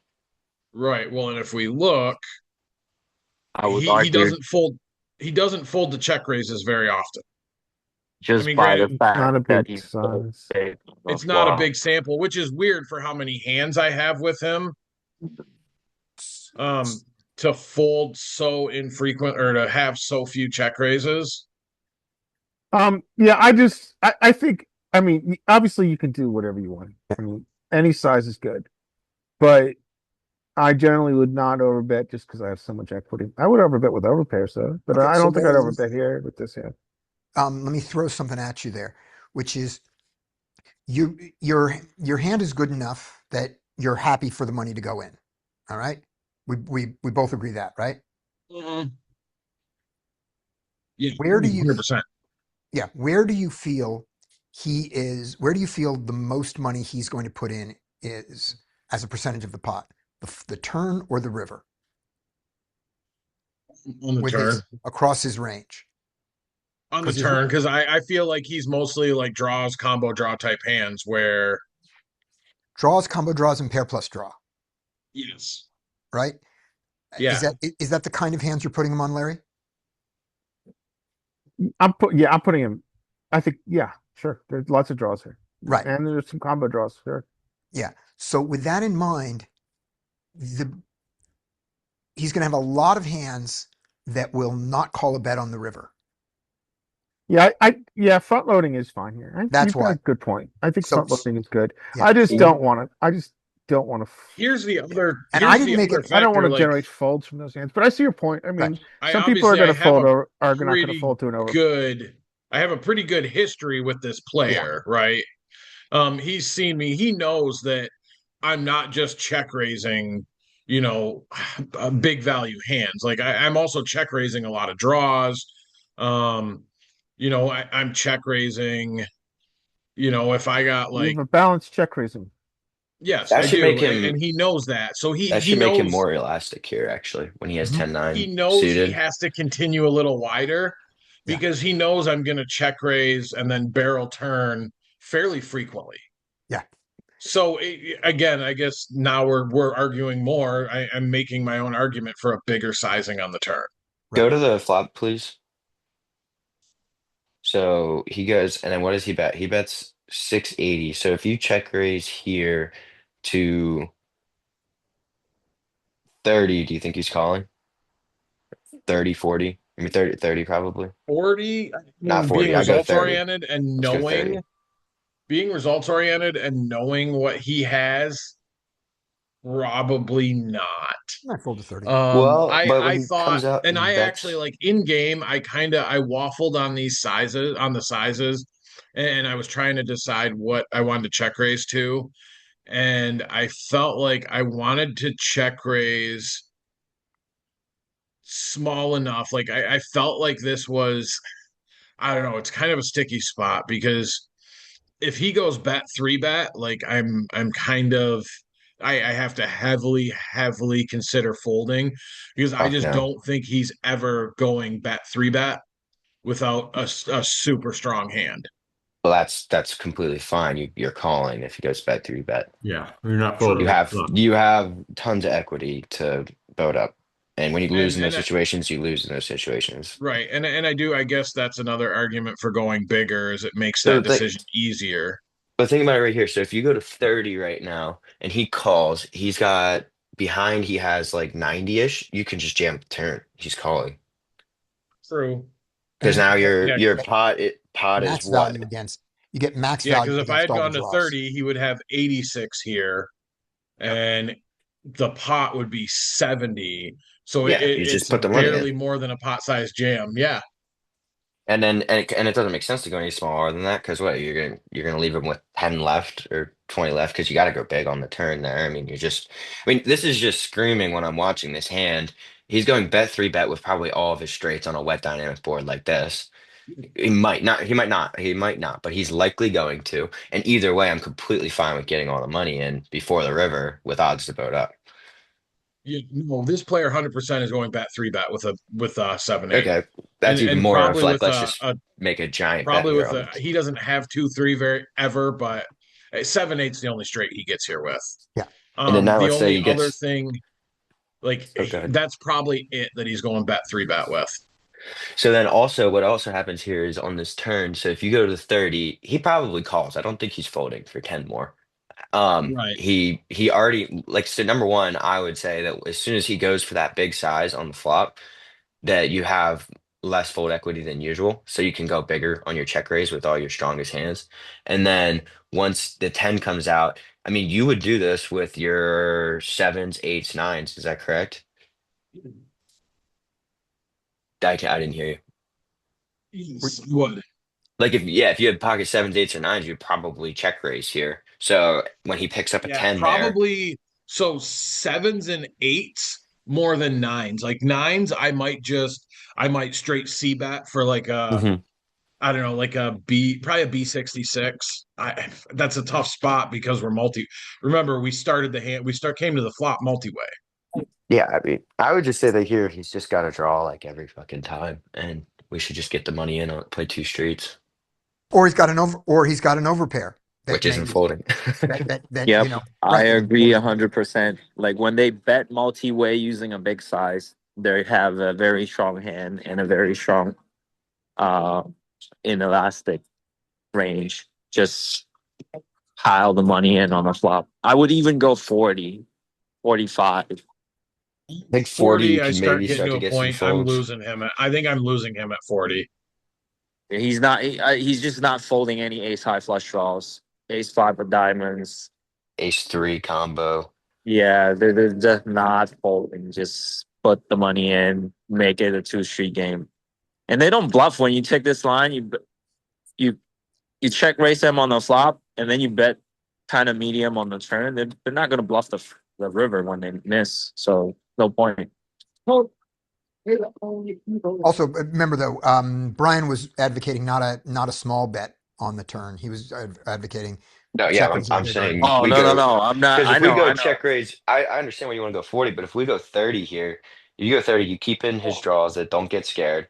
And then once he picks up, I mean, forget the 10, whatever it is, there is how much in the pot? There's like 75, 80 in the pot, and he's got like 86 behind. It So you would just be jam if there we and you're go good. 30, if we go 30 on the flop, or that would put 75, I think. another 10. So that 20. would put 70 in the pot, and he would have 86. So Yeah. So we just yeah, it jam there. yeah, so it becomes a jam. And especially, I mean, being results oriented, when he picks up that 10, so now he's got pair plus draw, he's just never folding. You're gonna He's love not. this, He's not. Larry. I've Yeah, been he's not listening folding. to some Bart Hansen recently, and him just talking about how you just need to fast play the shit out of your strong hands against weaker players because it's just I've been a big fan of the CLP call-in show. I've been watching a lot of those episodes. yeah. I mean, and he's right. I mean, he just plays. I mean, this isn't live, but still, I mean, when he goes big on the flop, he's polar, so all of his bullshit's not calling, and all of his strong hands are. So Yeah, this like is, I mean, this is 50 NL on Poker Stars.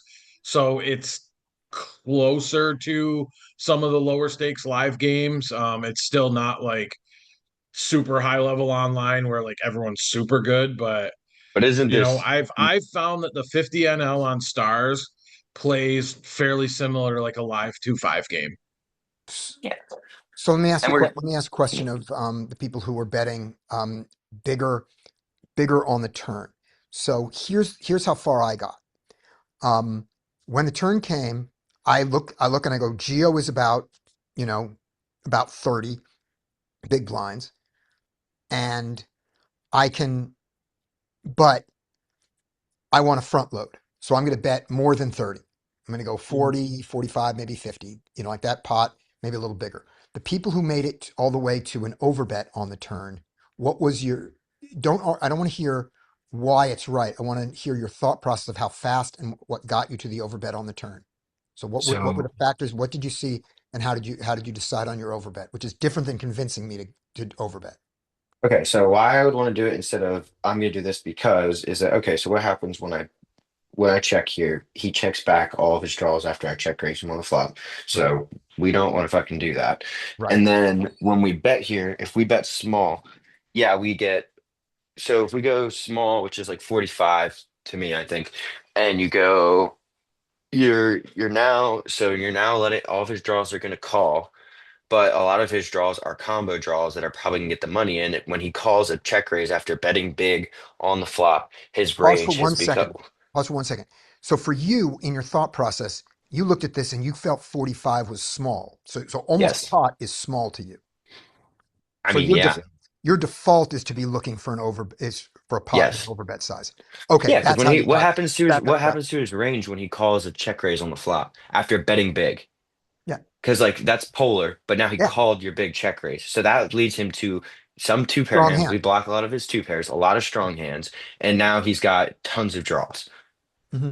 So what are his draws aren't going to pay me on the river, and um honestly, it kind of looks a little bit bluffy too if you just overbet here. It looks like oh he's doing this with Right. bullshit. And Yeah. he can easily have, it's easy for him to have the following hands as played. Sevens, eights, nines, and tens are all Yeah, easy for him to have, right? yeah, those ones obviously you're not going to get money from as much. I mean, but you probably will still. They're still We'll get some open-ended. sevens and eights, We obviously probably. Yeah, we don't at this point we do not want him to have tens. Oh, obviously, yeah, yeah. yeah, yeah. But you get money. I think sevens and eights will put some more money in. And certainly, the all the combos, pair plus draw will. Yeah. I mean, Okay. it's like what Lewis said in Yeah. the chat is that he's betting like he has a draw. I mean, I would strongly weight his hand towards a draw here that Hmm. should be pretty inelastic, and Yeah. let's make Yeah. him play for all the money before he Great. gets a chance to get away from me. Yeah, we got a Okay. best river on the planet where he gets a 10, but Yeah. All right. Let's take a look at the next hand. Okay. Yeah, so then funny story. Right after this hand, he starts, running bumping his gums in the chat box about I always have to remind myself never pay off the nits. And I was Great. like, you're calling me a nit? now you Great. bluff him. And Excellent. then this, oh yeah, and I mean I run this guy over pretty frequently. I almost never fold to his three bets, especially in position because he just gives up way too easy in three bet pots. And now it just confirms he thinks for some reason, even though my VPIP is higher, my three bet is higher, my C bet is higher. Um, and then this guy chimes in about how are you calling him a nit when his three bet and four bet, because obviously he has 4K hands. So he's looking at my HUD of 4K hands and his of probably roughly the same. And is like, how are you calling that dude a nit when,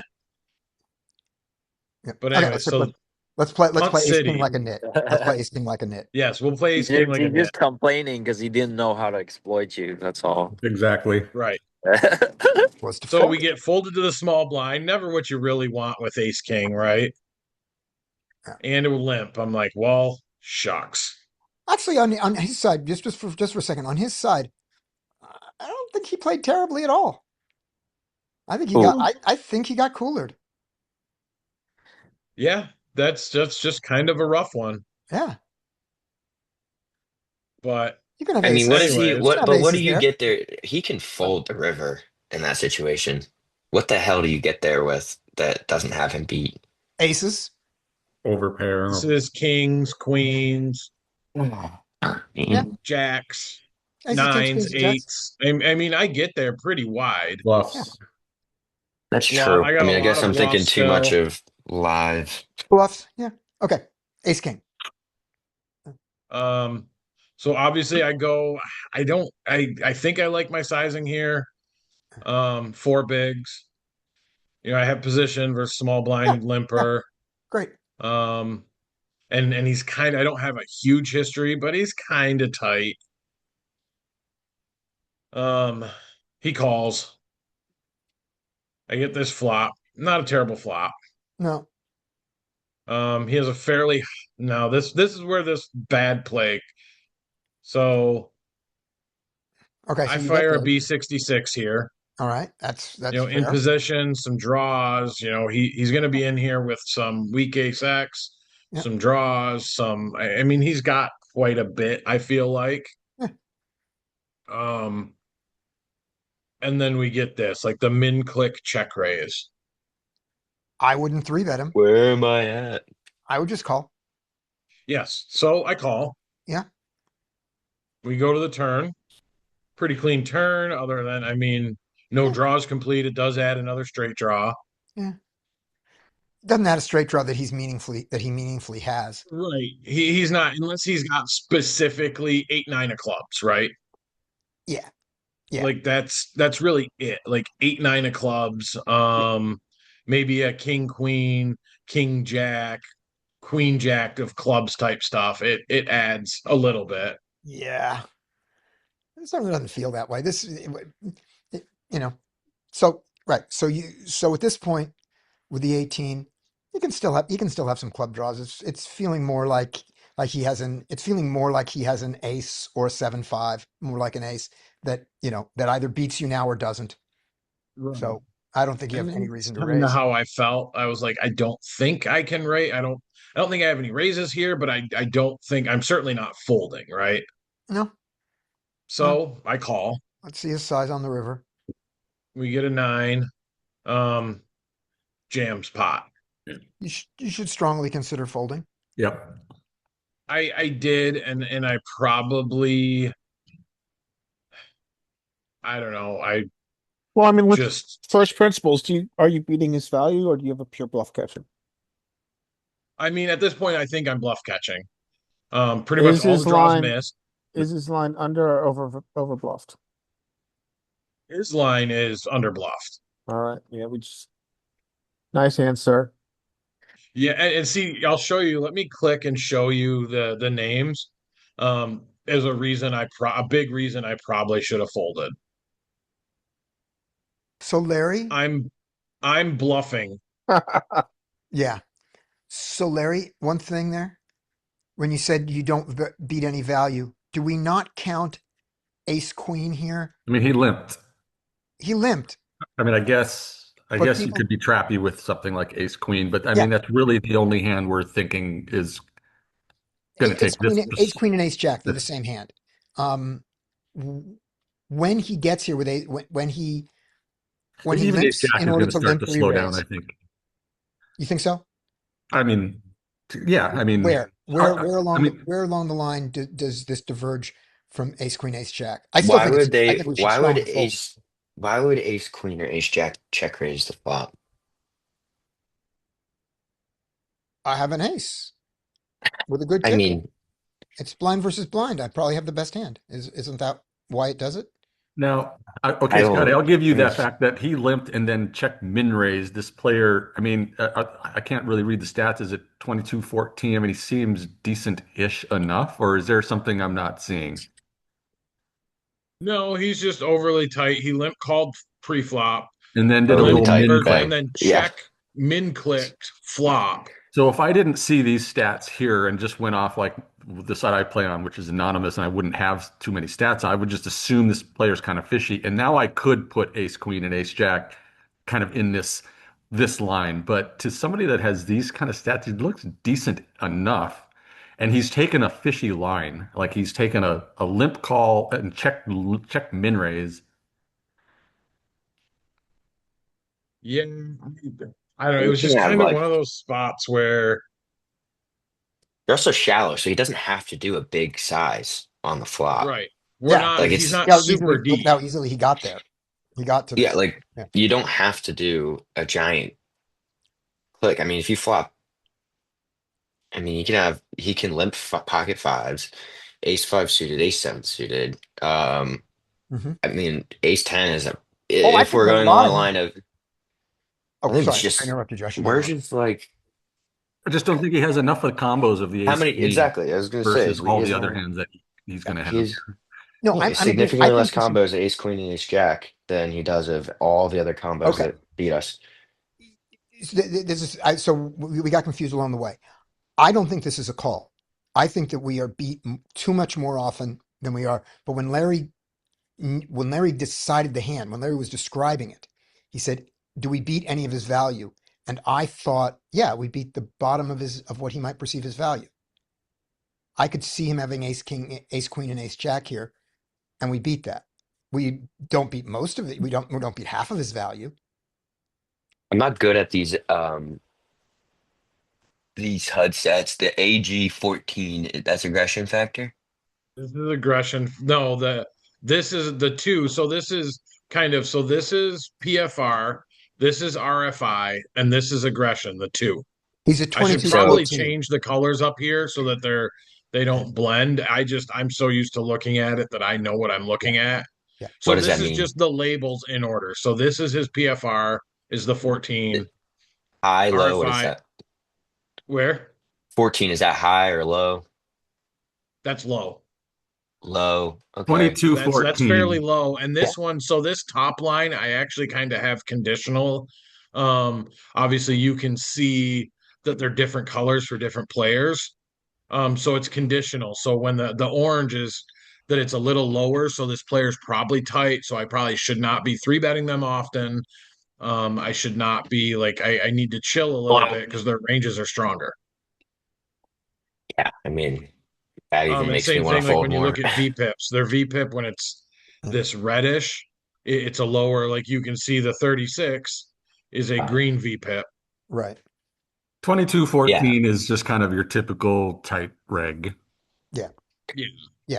And And those tight so, regs don't yeah, overplay top pair. yeah, I would fold to this size here. Yes. And I should have, but I didn't. Um, and the reveal, A7. A7. Yep. Yeah. Makes sense. I mean, flop top Should have too, been suited. and Yeah. It Yeah, should have been suited, that's but great. yes, it should have been.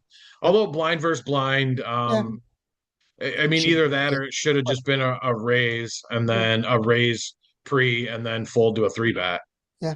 That tells you he has way more value. yep. He's playing all these hands passively. He just has way more value. Yes. So I mean, we've seen it already. We looked at all these sessions. We looked at it when they put all the money in. It's just just It's fold. heavily weighted towards Yes. I should have towards just value. folded. Yeah. I'm aware. Fold. And it was kind of that crying call on the river, like, fuck, I wish we were way deeper so that I could justify, like, I felt like the jam was, I don't know, I'm just trying to justify a punt. I don't Right. want to I don't want to call you a fish, but you did I played ace king and flop top pair, top kicker, and I don't want to fold. Yes. Yeah.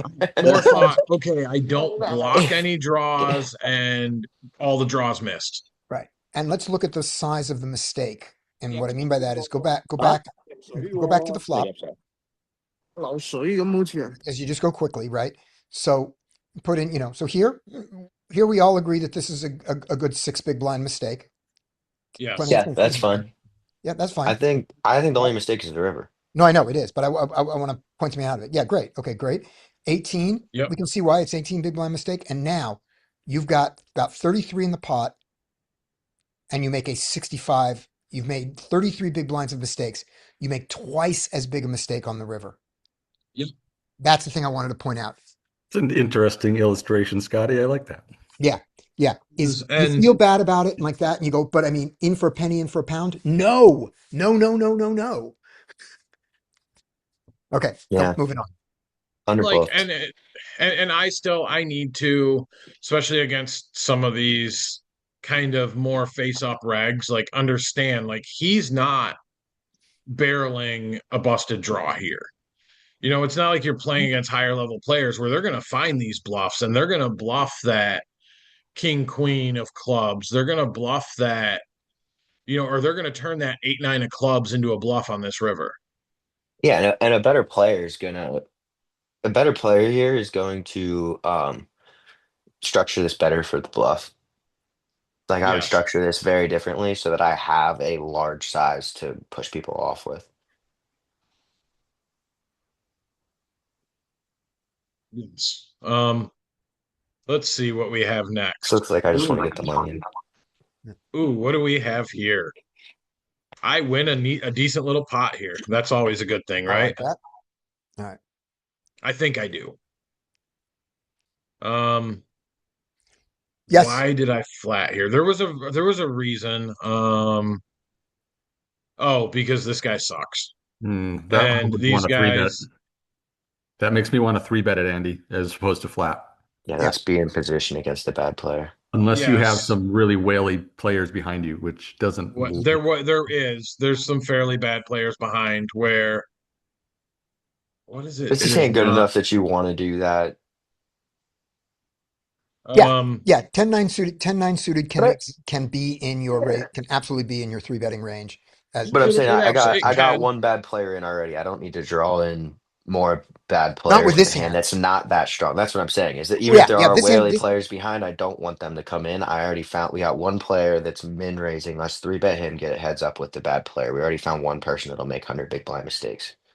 We don't need to find three with right. a hand that's And not that that strong. person is, and that person is the person in seat 6. I'm sorry, Yep. seat 5. All right, going on.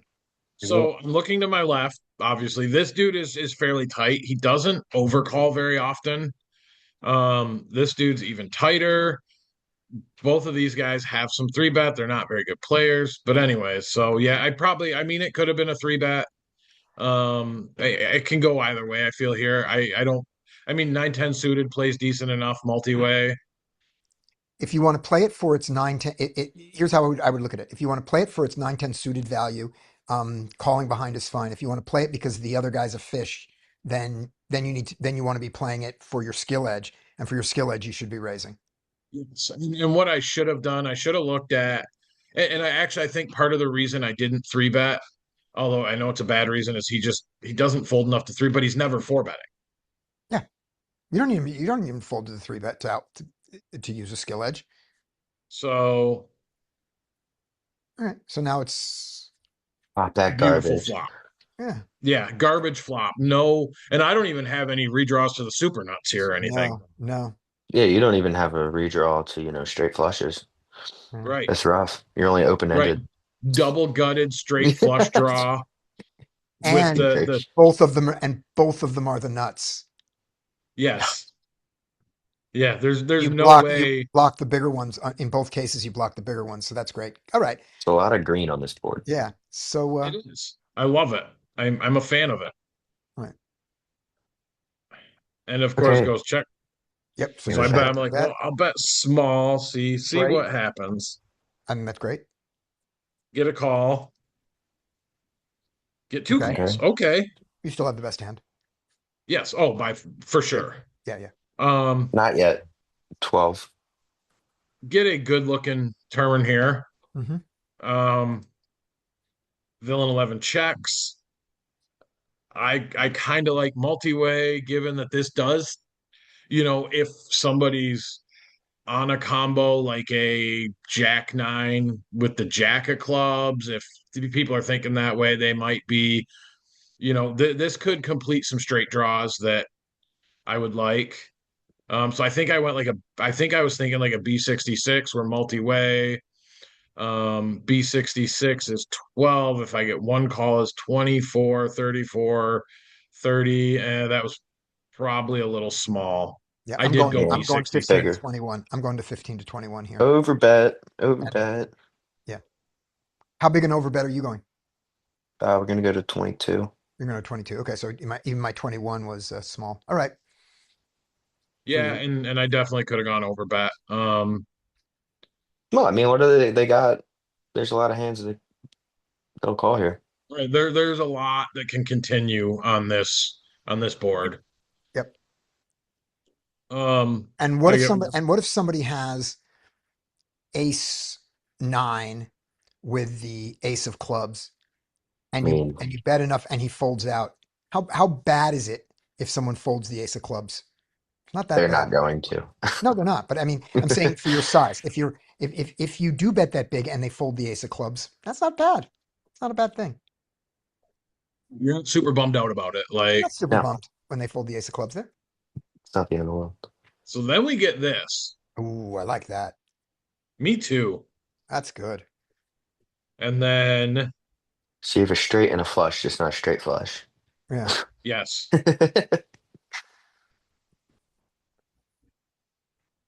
At least. and again I went kind of Oh, small. I think I no, could have big. gone bigger.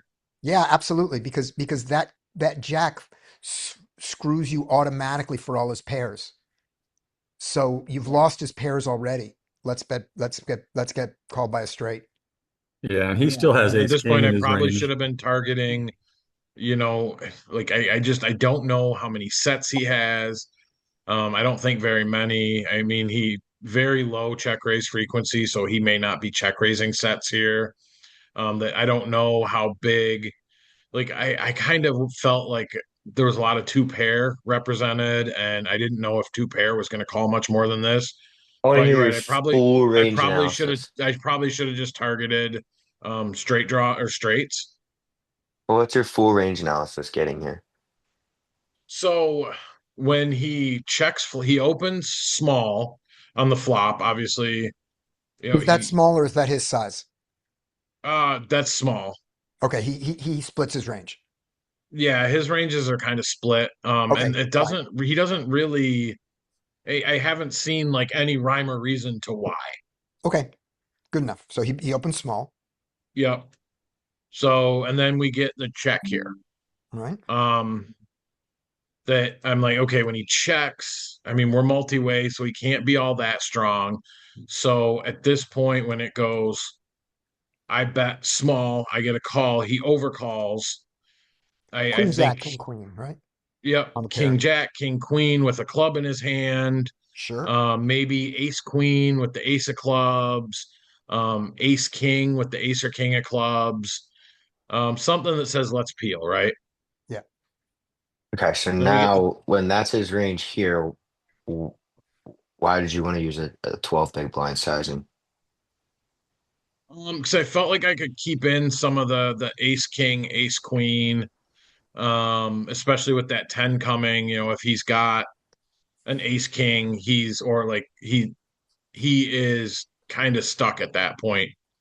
Let's say Um, this, we're up against two ranges. It's almost certain that one of them is holding a club that gets you, right? right. So how much are they going to call? At Right. least And in these 18. games, I find they do get elastic kind of once you start approaching B75 and pot. They really do start, especially against a mono flop. Um, How much because do you now hate a them club, folding? How, unless it's the ace of clubs, they're starting to say, well, shit, I might already be beat. So we go small here. We get what's a queen's call. I mean, I don't think we're getting. I mean, there's some straights that got there, but their straights are gonna be elastic. They're still scared when the most obvious, strongest hand is there. Mhm. So like straights become elastic on monotone flops for sure. So like, I would say that we should just be targeting their club draws that aren't gonna fold. Right. That's fair. And If we so go, and what would then you go if you were saying like, okay, I know he has the ace of clubs. How big would you bet to get him to call with the ace of clubs on the on that? turn, Yeah, on that turn. um, ace of clubs, I think might call a pot size bet, maybe a small over bet. I think that's what we should go with. Yep.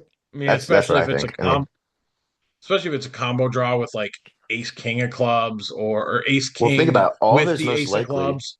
all of his most likely aces have a combo draw or are pair plus flush draw. I mean, those hands are calling a lot of money. I would agree.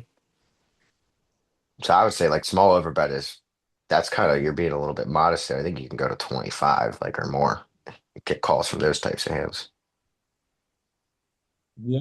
Um, he checks river, and again, so let's go back to turn. But here Um, on the river, give give him King Queen and King Queen Ace Queen with the Ace of Clubs, like He, that. he still How has much are ace they going to? king with a club. He still has No, Exactly. but ace. I'm saying no. Before I get to the Ace King, I'm saying of his pairs and even his two pair, like Queen Jack. But mostly, I'm looking at his single pairs. His single pairs are going to have a really hard time calling any decent size here. Mhm. So let's not target those. Let's not give up on the fact that unless you believe he's going to raise you with a nine or an ace king. If he's going to raise you with a nine and an ace king, then a smaller bet makes sense. But if he's just going to call with those because the flush is out there, I think you need to bet bigger on this river. Ace nine off with the ace of club would take this line, right? Yeah, Would yeah, open, it Yeah, would. yeah, absolutely. would yeah. call a small bet on the flop. Right, which call a medium-sized bet on the turn. right. And The what other size thing will it? is, And it'll yeah, call a big bet on the river. But what size? And so will Ace King. yeah, But what size will Ace 10 with the Ace of Clubs call? Not very big. Right. And so you're going to want to. And so you're not going to. very big. Yeah. I So would you're going to size down for that. Yuck. And he also has And it might pretty not he's even betting a much 12 10. 6. any ace king with clubs, like ace king Yeah. off with Yeah. the ace of clubs, Oh ace yeah. king off with the king of clubs would take this line. Yeah. So I almost think that to get called by a 10 or a queen, you might have to bet as small as 15 or 18. This size might even fold those out. I mean, this So is the go bigger. inverse question to the max here is that, like, if I was bluffing here, I wouldn't go big because I think I'm trying to fold out a ton of draws. I don't think I would want to go huge. And I think there's enough brick walls that I run into that just aren't going Mhm. to fold for a massive size. So that means with my value, I would want to just be going big. Yeah. Yeah. Yeah. So I Not that we would ever be bluffing here multi-way. No, no. I don't want to. I I mean, you could have certainly don't got want. here. You could have got here with like a combo, some sort of combo draw that somehow misses and be bluffing here once button folds. Yeah, I but think that But I would this check is raise the that. Yeah. yeah, this is the size that I would probably use if I'm bluffing here, just to get like one pair and maybe two pairs to fold. Yes. But And I don't think we need to go egregious because like he just has straights in his range, like plenty of them. yeah. No, we have one of the straight cards, but I know, but so you what? know, Yeah, Especially if he's he's just suited. got so many hands to call here with. Yeah, Yeah, yeah. Okay, so we do it. reveal, that's two pairs straights. Yeah, let's see what he's got. I was got the king of shocked when I clubs. saw the reveal. What do we think? He's at got a king set, queen of clubs, king ten of clubs. he has You a set. ready? That'd be funny. Yeah. What does he have? Aces. Oh, okay. See, that makes Wow. sense. Yeah. Yeah. Well, I guess So maybe. Well, I mean, if he called your fucking river bet, he probably would have called your over bet. yeah, he probably would have called a bigger bet on the turn and a bigger bet on the river because he just, and I even have a note on him, I don't know. won't fold over pairs. Okay.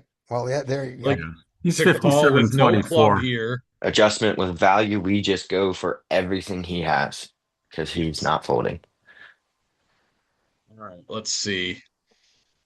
Oh, this is a So fun run one. the. So go back and let's just run the sizes once. Let's go back and see what it just really quickly. Let's go through the hand. Um. So we call here. That's great. The fact that you didn't three bet, I think, was turned out very good. Okay. So Ends you up all call. right. Yeah. Great. Okay. On the flop, size is great. Okay. Which Right. I Yep. believe it was a Yeah. B33 Still. Yeah. because the Agreed. rake's already come out. Yep. Yep. Good. Call, call. Okay. Now we're going to bet. He's going to check. We're going to bet 21, 25, 24. What's Let's against go. both their Are ranges? you We're going to asking bet. me? No. Yeah. I'm going to ask the people who are over, the people who are in for the bigger bet. What's the size? Well, now that I know his cards, but No, if I not didn't know knowing his his cards. cards, I'm going to expect that there's a lot of club draws here Yeah. and stuff like that that are going to pay a lot of money still. So Right. let's go for like 25. 25. Okay. So we go 25 here. The pot is 67 Yep. and we have got 62 left. Yep. So We just then jam. it's jam. Right. We just jam. Yeah, Okay. I should have shaped my river bet better. Yeah. Okay. Instead of putting myself in this weird 1.7 SPR on the river, I should Yeah. have been thinking more about how I'm going to proceed on the river. Um, And with your and size, with the size that you took on the turn, I was advocating on the river to bet at least 40. Do you think he calls 40 with his pocket? This guy calls 40 with pocket aces here? Or does yes, he fold? I think when he goes call, call, call, he's never folding aces. Okay. Yeah, it seems And like the I've guy seen just doesn't him. I fold. mean, I have this note. And so actually after this hand, I removed a question mark. So remember, I always start with 3 question marks. When I see somebody call down with an over or, that's my system. Um, so I've seen him call down with an overpair in other spots where, like on a board texture that, like, I don't know how you ever call this down. Okay. Okay, that's what I was gonna ask is if it's like an unreasonable call down with an overpair. No, he Or if won't. it's He will reasonable. not fold. He will Okay, yeah. not fold big pocket pairs when they are overpairs to the board. Just he All won't right. do it. Yep. Okay. Next hand. Okay. I think, we kind of talked about it. I know I'm guilty of it. Brian talked about being guilty of it earlier when we have just such a strong hand, almost going into autopilot sometimes. Yeah, we gotta think when we have these hands. Yep. It is hard So, online too because you do have the timer and like in live, it's nice. I can sit there and be like, okay, what do I want to do here? What do they have? right. And it I makes it a have little bit less easier. times. I have other screens popping off. Yep. Yeah. I'm Yep. playing mostly off of HUD stats. Yep. Did Um, you consider? this was a weird table Did you consider because squeezing this hand? Or ISO? uh An unreasonable ISO? what was that, Scotty? You were kind of Oh, I said, did you consider going for, so the fact that you get to see the flop here is a fabulous thing. You exploit them just by being there. But yes. did you consider for going for an oversized raise here pre-flop? I think I did, but um I There are don't know. two I signals. didn't There are want to two play signals. if it they kind of they call. I didn't want to be that play that weird monkey in the middle game because I squeeze, he calls, then he calls. Now I'm that weird monkey in the middle, Okay. and I just don't think I have quite enough equity here to squeeze. Okay. So, I think if I was more connected, like a 10, I would start to consider it more with like 10-6, 10-7 suited. okay. Those are all good reasons to not do it. Let me give you one Um, reason to do it, which okay. is look at how mega capped villain 9 is. He didn't limp in. Villain 9 is not a limper. This. Oh no, he's not. He posted. Right. He So this posted. might have just been a blunder where I didn't Okay. realize he posted because I'm Okay, good enough. multi-tabling. All right, fine. Because I multi-table, Right. so like obviously some of this stuff gets missed. If I don't Okay. realize if I'm in wrapped up in hands at another Yeah. table Okay. Would you and I like to? don't realize that this guy posted and Yeah. checked, But now that yeah, you know he's that he did, extremely capped. yeah. Now that you know he did, would you like to ISO this hand sometimes? This exact Yes, hand I in this. would I would ISO this a lot more Okay. frequently, being that Yeah. he And to posted what and size? checked. And to what size? So with him calling, my standard here would be against one is 5.5. So 6.5 is Okay. what I would 6.5. ISO to. All right. Anybody else here want to ISO this terrible hand in this exact situation? So who's on team ISO and what's Yes, the yes, size? yes, yes, yes. Because we All can right. force Me out too. villain 9 and play in position. All right. Yes. Saying that, had I noticed in game that he was a post and check, I 100% would have ISO'd. I'm ISOing a ton from the big blind in that Good. spot. All right. I'm, Who I'm else is also ISOing a ton if I'm on the button. good? Who else is ISOing and what's your ISO size here in this exact situation? Probably not Grossly using big. this hand. Okay. Okay. Mike's exploiting them by seeing the flop. Good enough. Brian, Yeah. you're ISOing? $8 or eight Eight. big ones. Brian's going ISOing to 8. Okay. Anybody else? I'm gonna force 9 out so I can be in position against the fish. All right. That's Yeah, capped. my standard ISO here would be 6.5. Um, so I mean, eight's not crazy big, and that's kind of same thing. And eight, they might just both fold, and I get to show It's two big blinds of profit with a trash hand. with the trash hand, and nobody gets to realize any equity. Okay, great. So we don't do that this time. Larry, are you ISOing this? I am not ISOing this hand up.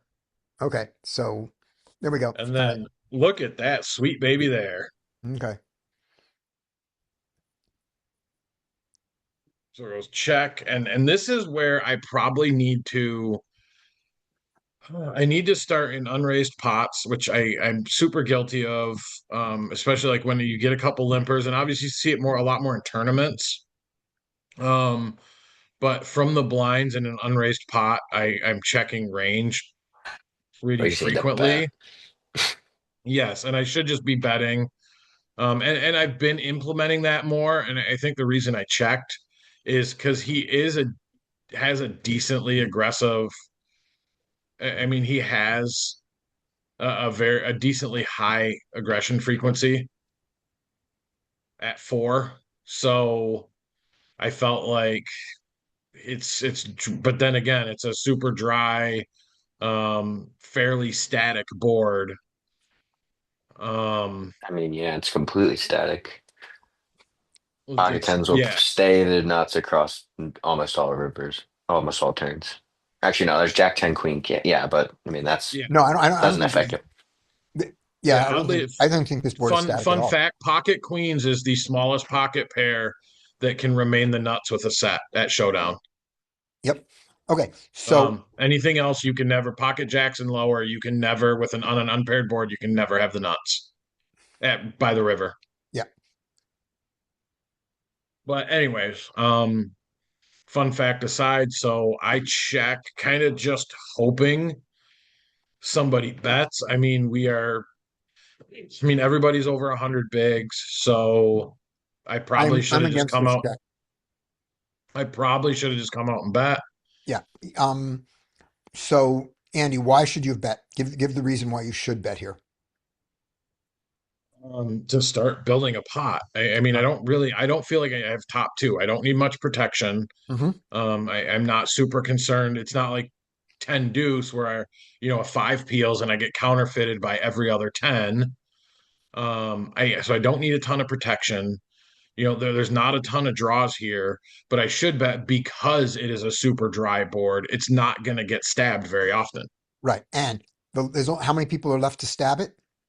One, And what do we know about his range? it is super capped. Yeah, it is shit. And what do we know about him as a player? Very good, but he He's is cat. decently aggressive, Okay. All right. Sure. All right. There we go. and plays very face up. All right. So with all that in mind, you should bet. All right. I should. Right. So now we checked.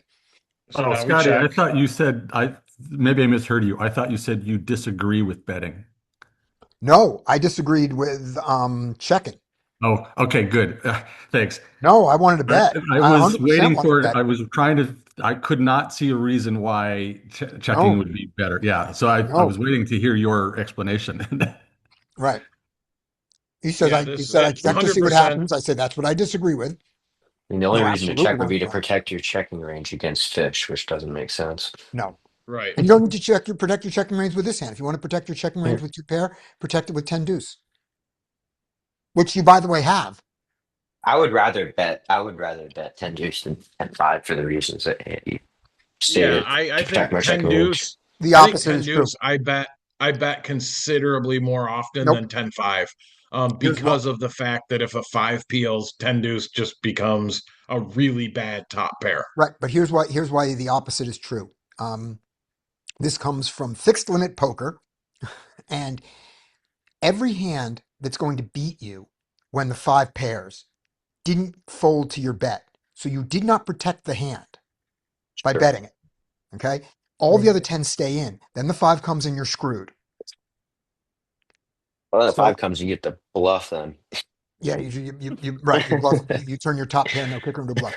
But that's what I'm saying is that when you have 10-5, you bet it because it's the best two pair and it coolers all other two pairs. So that's great. Wonderful.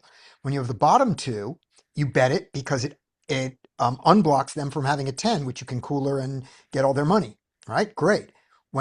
If you're ever going to check two pair, and I'm not saying you should be doing it, but if you're looking for a two pair to check, top bottom is the best one to check because when you're against the top two, you lose a little less money, whatever. But also when that bad thing happens, it was going to happen anyway, and he was going to call you with a 10 anyway. So there's no reason so you don't need to worry about it. All right, moving on.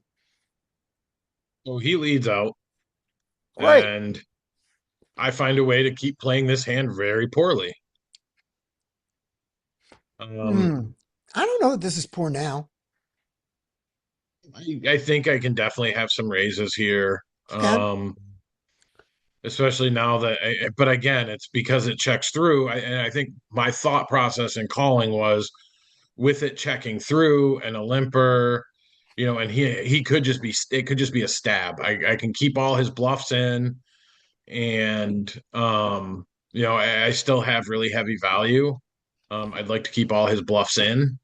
I don't hate this So, call at all. Yeah, and at I'm this not either. point in the hand, I don't think we're ever going to be playing for stacks. If you play for stacks, you're not ahead. Right. Right. And so I figured, all right, well, I can keep his bluffs in Mhm. and see what happens. Villain 9 folds as we kind of suspected he would. We get a 9 of hearts, which, completes a few things, a few straight draws, but Let's see his nothing size. crazy. If his size is 0, you bet. If his size is small, you think about it. If his size is big, you call. And he's right in the And middle. this is a call. So Race. you're right, it should be. Race. I would And Right. raise you can that. fold. I And you don't can I don't fold. think you should be calling there. I think it's You just can a little fold. And you thin. can Is fold all. to a re-raise, right? Yeah, you fold to the re-raise, but So you this is a big, like, if I raise and he puts in the chunky, bet 3 bet, You I think fold. it's a pretty easy fold. Great. And then he does this to me. He clicks you. Min clicks me. ugh. So now I'm like, well, I think you're shit. beat. Yeah, you're But So probably I'm taking out I ahead. think you're beat most of the time. But how many is most? Are you right. beat more or less than 80% of the time? Right. I have to Right? call 13.5 bigs to win a pot that's going to go up to 65 big Right. blinds. It's almost, I at this point, like, I know I can never raise, obviously, Oh, but I have a very, very hard time folding to this size. And even I think when he bet it, I said, "You motherfucker," right. because I it's see. just I Does feel he It's have so like I any? got to close. stick in the crying call. No. Before you stick in the crying call, let's try to do it with a little bit of numbers here, a little bit, which is, do you beat any? Do you beat anything that he would consider value here? On a bet 3 bet, no, Yeah. Okay. All right. So this has to be a no, bluff for you to. He yes. has to have enough bluffs to be profitable. How many bluffs does he? Doesn't have to be bluffing half the time here for this to be profitable. How much does he have to be bluffing here for this to be profitable? How often? Um, what, roughly 20% of the time, 1 in 5, roughly. Right. Okay. Um,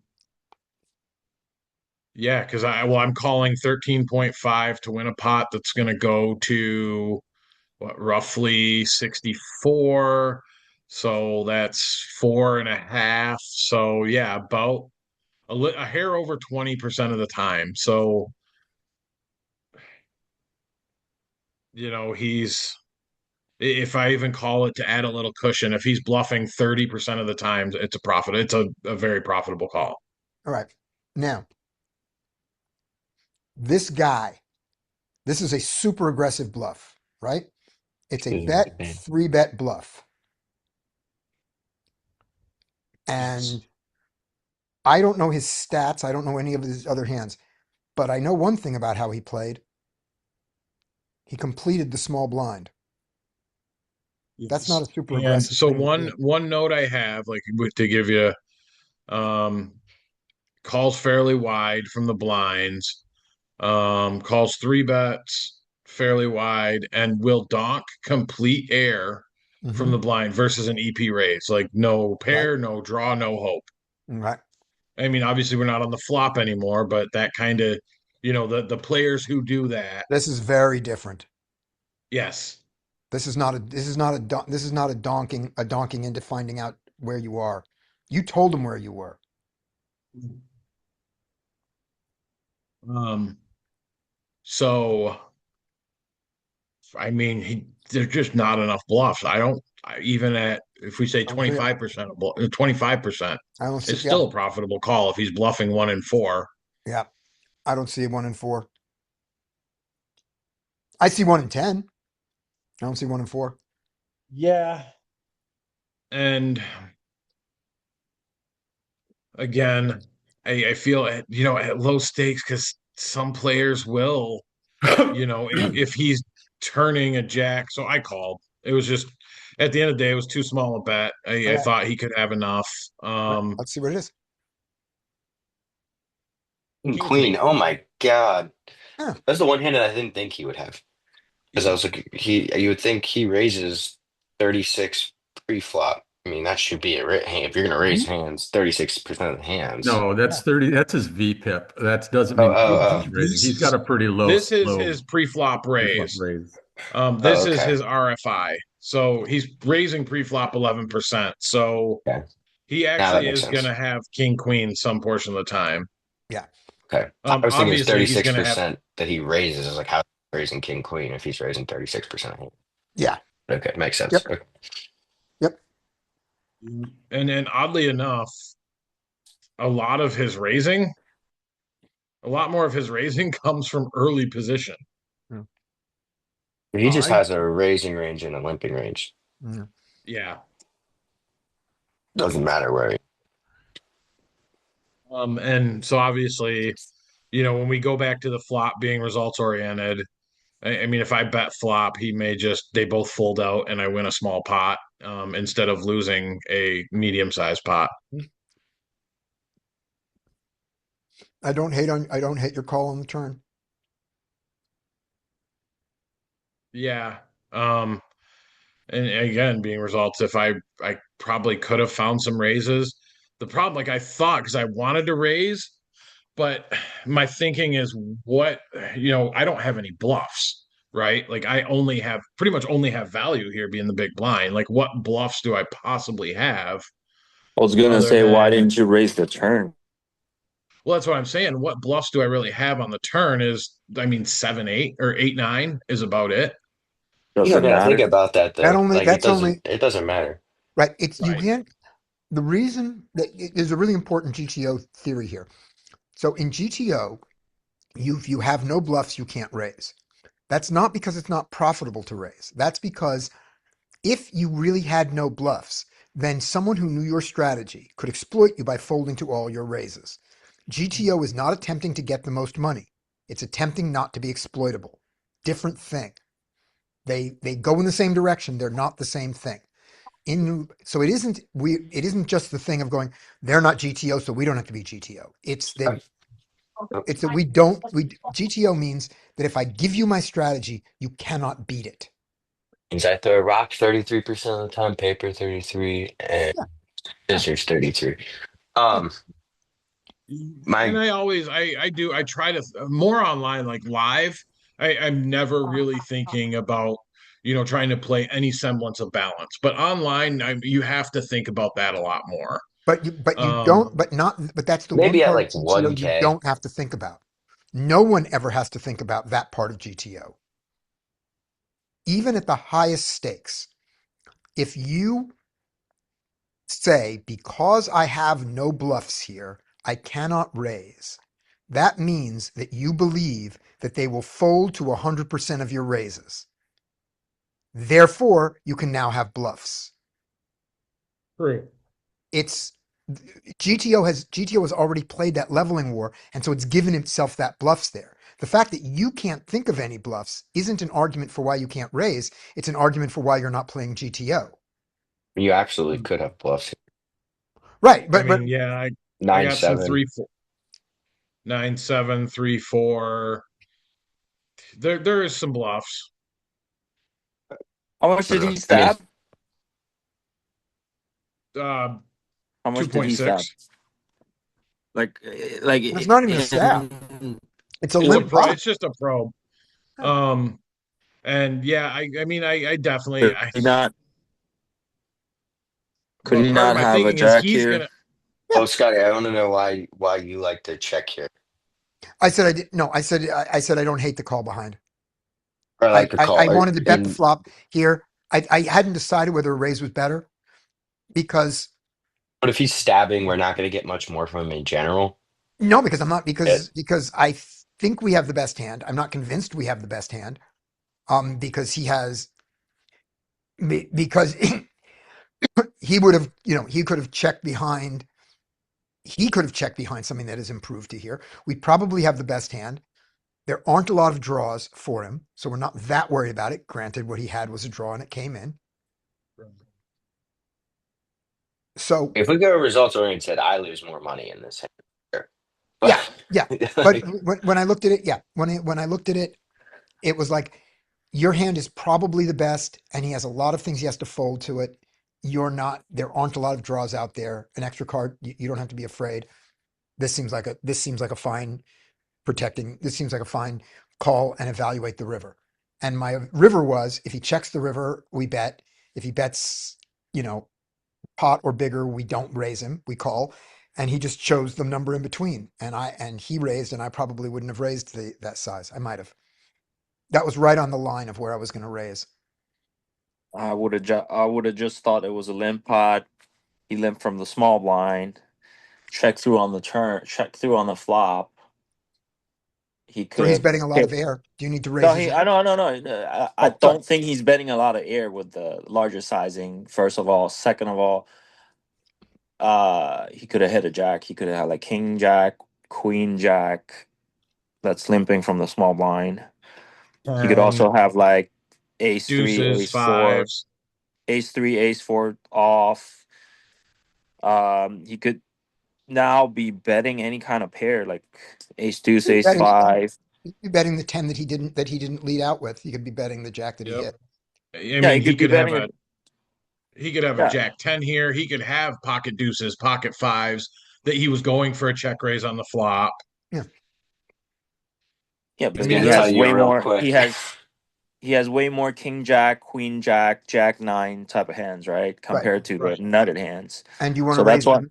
Do you want to raise them now or do you want to raise them I on want to turn? raise him like on the flop because I'm more Oh, you likely mean on going the to get turn? On called the turn. You can't raise on the the flop. turn. Yeah, on the Okay. turn. Okay. More Good enough.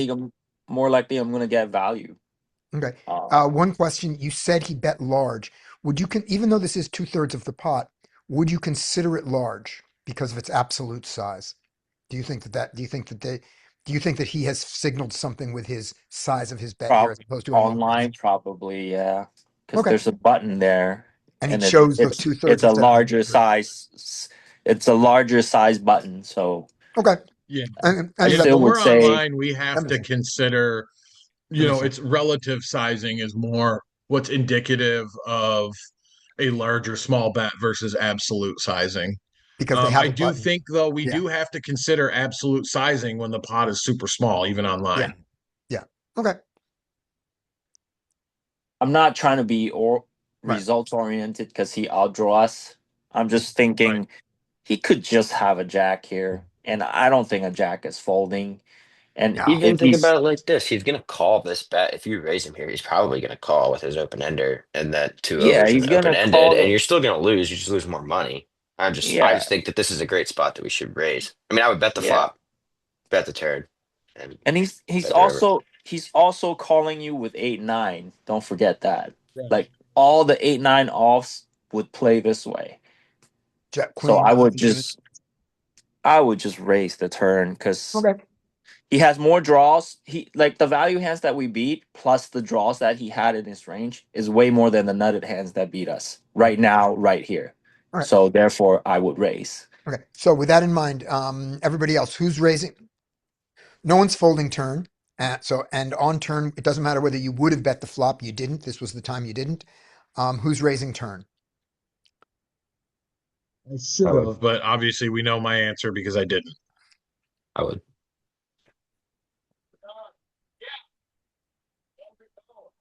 What size would I would probably go to like 10. I go to 8. Yeah, if I'm raising here, I'm going probably 9 bigs, 8.5, something in that range. If I did raise. Yeah. Okay. So let's see, who are our turn raisers? We got Brian is raising turn. We know that. We got Sam is raising turn. I'm usually raising turn. Um, Larry, who else hasn't? Larry's the only one who hasn't answered. Yeah, Larry, you raising turn or you calling turn? Pot Larry's raising. Larry's raising turn. Okay. So we like the turn raise. He calls the turn raise. We know that. We We get outdrawn. It we sucks. get outdrawn. Such is life. Okay. Yeah. And in reality, I mean, being results oriented, Nah. had I raised turn, let's say I go to 8, right? So that makes it 16, 19.5 to the river. Yep. He most likely goes for he either donks or If he check donks, you just raises, call. which You never fold if he donks. right, yeah. If he donks there, it's I mean, an you never easy raise. call. If he check raises, it's an easy I mean, fold. why are If we he calling donks if he big, I might donks? fold. Yeah, I was about to say if he donks Why? big, I might Why are fold. we No, we didn't say calling donk him? big. No, I didn't say that. I said if he donks, we never raise. I said fold, and I meant to say we never raise the donk. And depending on its size, we fold. I don't know that I ever fold the donk, but I never raise it. Yeah, we're never raising. And if he checks here, I bet. And what did we say? The pot is 19.5. So maybe I bet 15. Mm-hmm. He check raises, easy fold. I actually, by raising the turn, I actually lose less money in the pot, in the Right. hand. Right. Now, there's a really good thing you said there. When he check raises the river in this line, it's an easy fold, you said, right? Yeah. On the What if he river, raised when to you 30? raised, and I asked you, are you going to fold to a raise to a bet 3-bet? You said yes, and then didn't. So I think that this analysis tells us that this fold is easy, is even though his size is small, Should be becomes easier. better. I mean, this An is even easier stronger fold. than a raise. Yeah, like this is even stronger than a check raise. Yeah, this is a bit stronger than a Yeah. check raise. This is I bet because I want money. I got raised and I'm re-raising. And I That's want like, more money. yeah, I have the nuts. And I don't want to fold. I'm not looking to get you have you fold. His sizing was he that's a scared sizing. He's scared you're going to fold. All All right, right, let's have this go well. we'll It see. did go well. Oh And yeah, it does. this is the last hand, and then I got to peel out after this one. Okay, So that's good. obviously We're 3 hours. 2.5 open. That's my standard open. And look at that sweet baby there. Oh yay! Oh, and we're deep. We're deep. Yep. And rarely folds to 4 bets. And we're deep.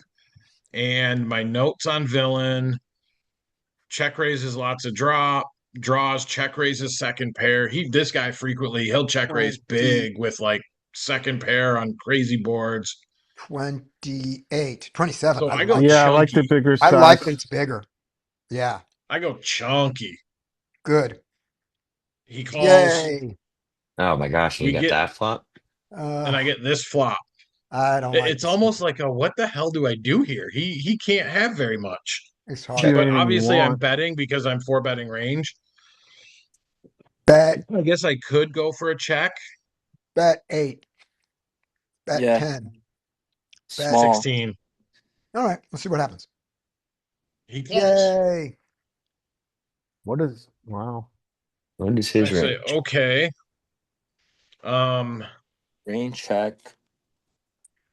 and now here is where I failed to look at my HUD stats, right? What are my HUD stats telling me at this point? He rarely folds to C bets. Hmm. He folds frequently to turn C bets. Okay. And when we look specifically at 3-bet pots, he again rarely folds to C bets. And granted, it's a very, very small sample, Yeah. but has folded to the turn C bet. That means So you need to what check does my it. dumb butt do? Yeah, I should be checking. And I picked this one up while I was going through reviewing. Instead, I go for a B66. Probably the worst thing I could do. Like this should be a check or over bet, right? No, no, This look at your, should be look at just Nah, your, a check. no, look at nah, your, he is. Yeah, look You at don't your, need to mostly a at put. your, check. at your shaping. If you overbet this, the amount left behind is weird. Right. Especially because the backdoor diamond or the backdoor flush draw comes in and I have the ace of diamonds. So he Yes. can't be calling me with like an ace, king, ace, queen of diamonds. Nope. So he just doesn't have anything here. And I know with this bet, I was targeting specifically like ace, king, ace, queen, ace X, obviously with no diamond, and he folds. Right. Here's how I would look at this hand, and I would range check on the turn. Doesn't matter what I have, Right. because he's always going to bet his ace if you check to him. It's let's say that he had ace king ace queen here, he would bet his ace on the turn. Yes. If you have air and he bets, you fold.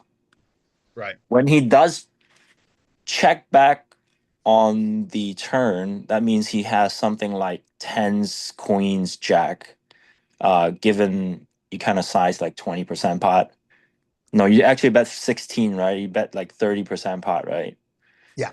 Like for me, I would size down. The flop is what, 55? I would make it no more than 10.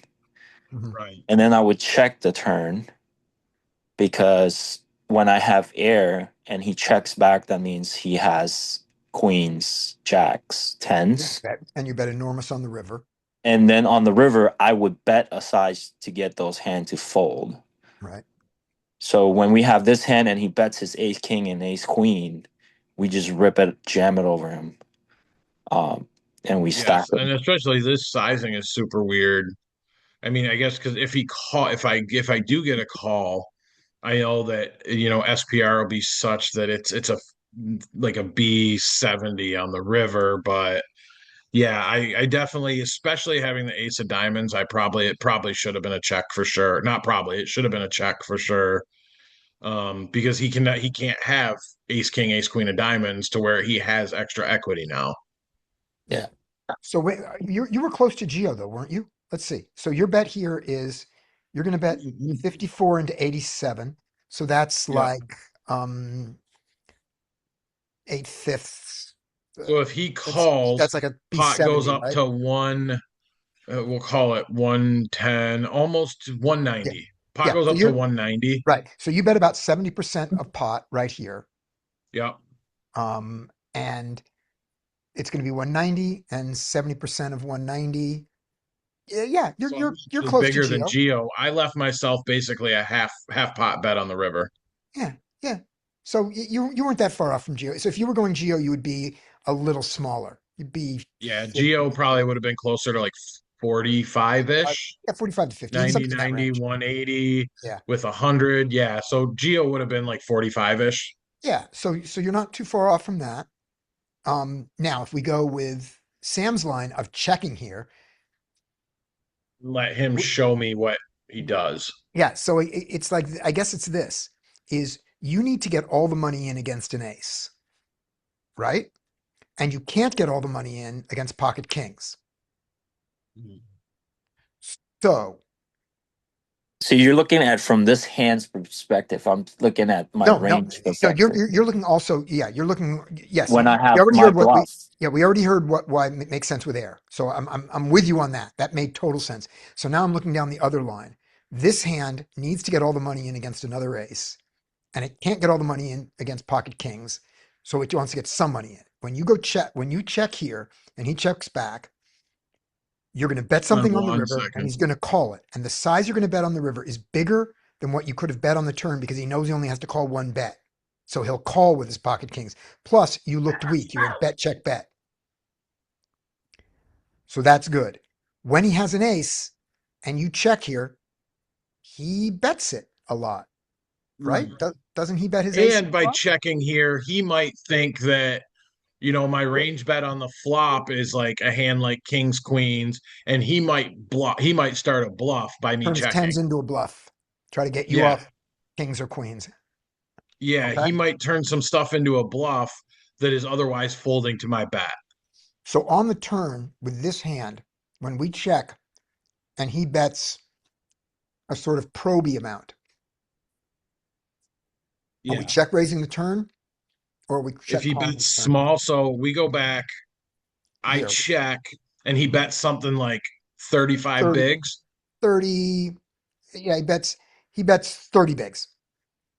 30 bigs. No, I'm still just calling because it gives me an SPR less than one on the river. So Sam, is your idea there when you check here with your value, no, is you're going to check raise it I'm jamming. If he bets 30, the pot is right. and so you're just going to jam I'm just gonna and jam say you have an ace or you don't. That was the last guy that call played. me with ace king or fold your bluff. Okay. Because like in these pot, they're not bluffing the river. Once you call, he's not bluffing, Right. and and he's not like he will be very cautious in betting his ace king or ace queen. He's definitely not betting his ace queen because you could have ace king. Right. Right. So It's a there's no, four like bet there's pot. absolutely no point. Like just rip it over him, and if we have a bluff and he bets the turn, we fold. Mhm. We play perfectly against him. Okay. Like the check raise turn line a lot better. Because at that point, if he does have, he maybe he calls off some, if somehow he gets here with king queen of diamonds, which I just on an ace high board and a free three bet pot, I don't see somebody ever floating with king queen of diamonds. But You already um, said he's not folding to that first bet, right? yeah, And you he also he rarely say folds on the flop. He frequently folds on the turn. yeah, and you also say he doesn't fold much on the pre-flop, so he could have more aces, Yep. Yeah, right? he could. I mean, his fold to four bet is 40%, so it's not. Granted, he's only been four bet five times. He's folded twice. Uh, But still, um, he he does get. I think he gets here with more aces, and I don't know. Especially, I think given the ace of diamonds in my hand, it should have 100% been a check. And I like the check raise. On the turn, we can get the money in before the river gets scarier. Either that or It's he's not that folding. like He's I'm not not even paying. He's yeah, not paying anything on the river anyways. and he's not bluffing. That's the thing. Right. He's not bluffing. he's If got he yeah, he's does got have a draw, he's not going to bluff the river. There's no advantage in calling when he bets the turn. And he's gonna call you with ace king. He might not bet ace king on the river. yeah, That's the thing. yeah. So He yeah, probably will bet. He probably will bet ace king, maybe not ace queen, but they're both calling you. But they're both probably calling you. So yeah. This is like, okay. us. Our line looks fishy too. It does kind of. Yeah. So let's see. Raise, cut off, 18. No, no, you've Oh, no, you nope. got Nope. no. That's not what it is. You're hijack. Yep. You go to 20 here. 20 call. Um, was ace nine four, I believe. Ace of hearts, nine of diamonds, four of spades. Ace of hearts, nine of diamonds, four of spades. So yeah, as we can see, so actually my sizing, because we actually had 55 on the flop. Yeah. So he has this continue range. He just calls. Was the three of diamonds. What is my most frequent action is a check. Check with aces. Yep. And aces are a pure check. So yeah. Right. So So now I check your blunder. aces. Check your aces here. Let's do it and let's look at our responses to his different size bets. So This I is in a check balanced way. them and So he has only yeah, one bet size, right? Yeah. So give him his bet size. He bets 15. yeah. So small. Yeah, so have him do it. So and what my response is a pure call. Yeah, so that's the line that's different than Sam's line there. Yeah. Right. Yeah, but then Yeah. when you pure call, what does he bluff with on the river? Yeah, yeah, yeah. Go to GTO. Yeah, this is a They don't different right. bluff. This is a different opponent. Yeah, if you tell them Yeah. that the guy's not gonna bluff, GTO's not gonna Yeah. call. Right. And the fact we don't know I mean, I guess we can fabricate a river card. Yeah. Um, so what do we want for the river? It's How gonna about like a be 10 of clubs? 10 of clubs. Ace. So Quads. I'm checking range And it's because and he bets his aces into you, which is great. And he bluffs yep. his jacks, which they So Forget his it. bluffs come from his 5-6, yeah. 7-6, Mhm. 4-5, That's not happening. jacks, Well, that's standard tens. in our games. Nines, jacks, tens. He's betting Well, ace nines queen and for tens aren't really value. a bluff at this point. No, those are value. Those I are Jacks. mean, value. jacks. Ace 10 is bluffing. No, ace Oh, I 10 guess is two that's pair. value. That's value. Yeah. So He's really betting his ace bluffs queen. are like jacks. 6, Can we 7, call 6, 5.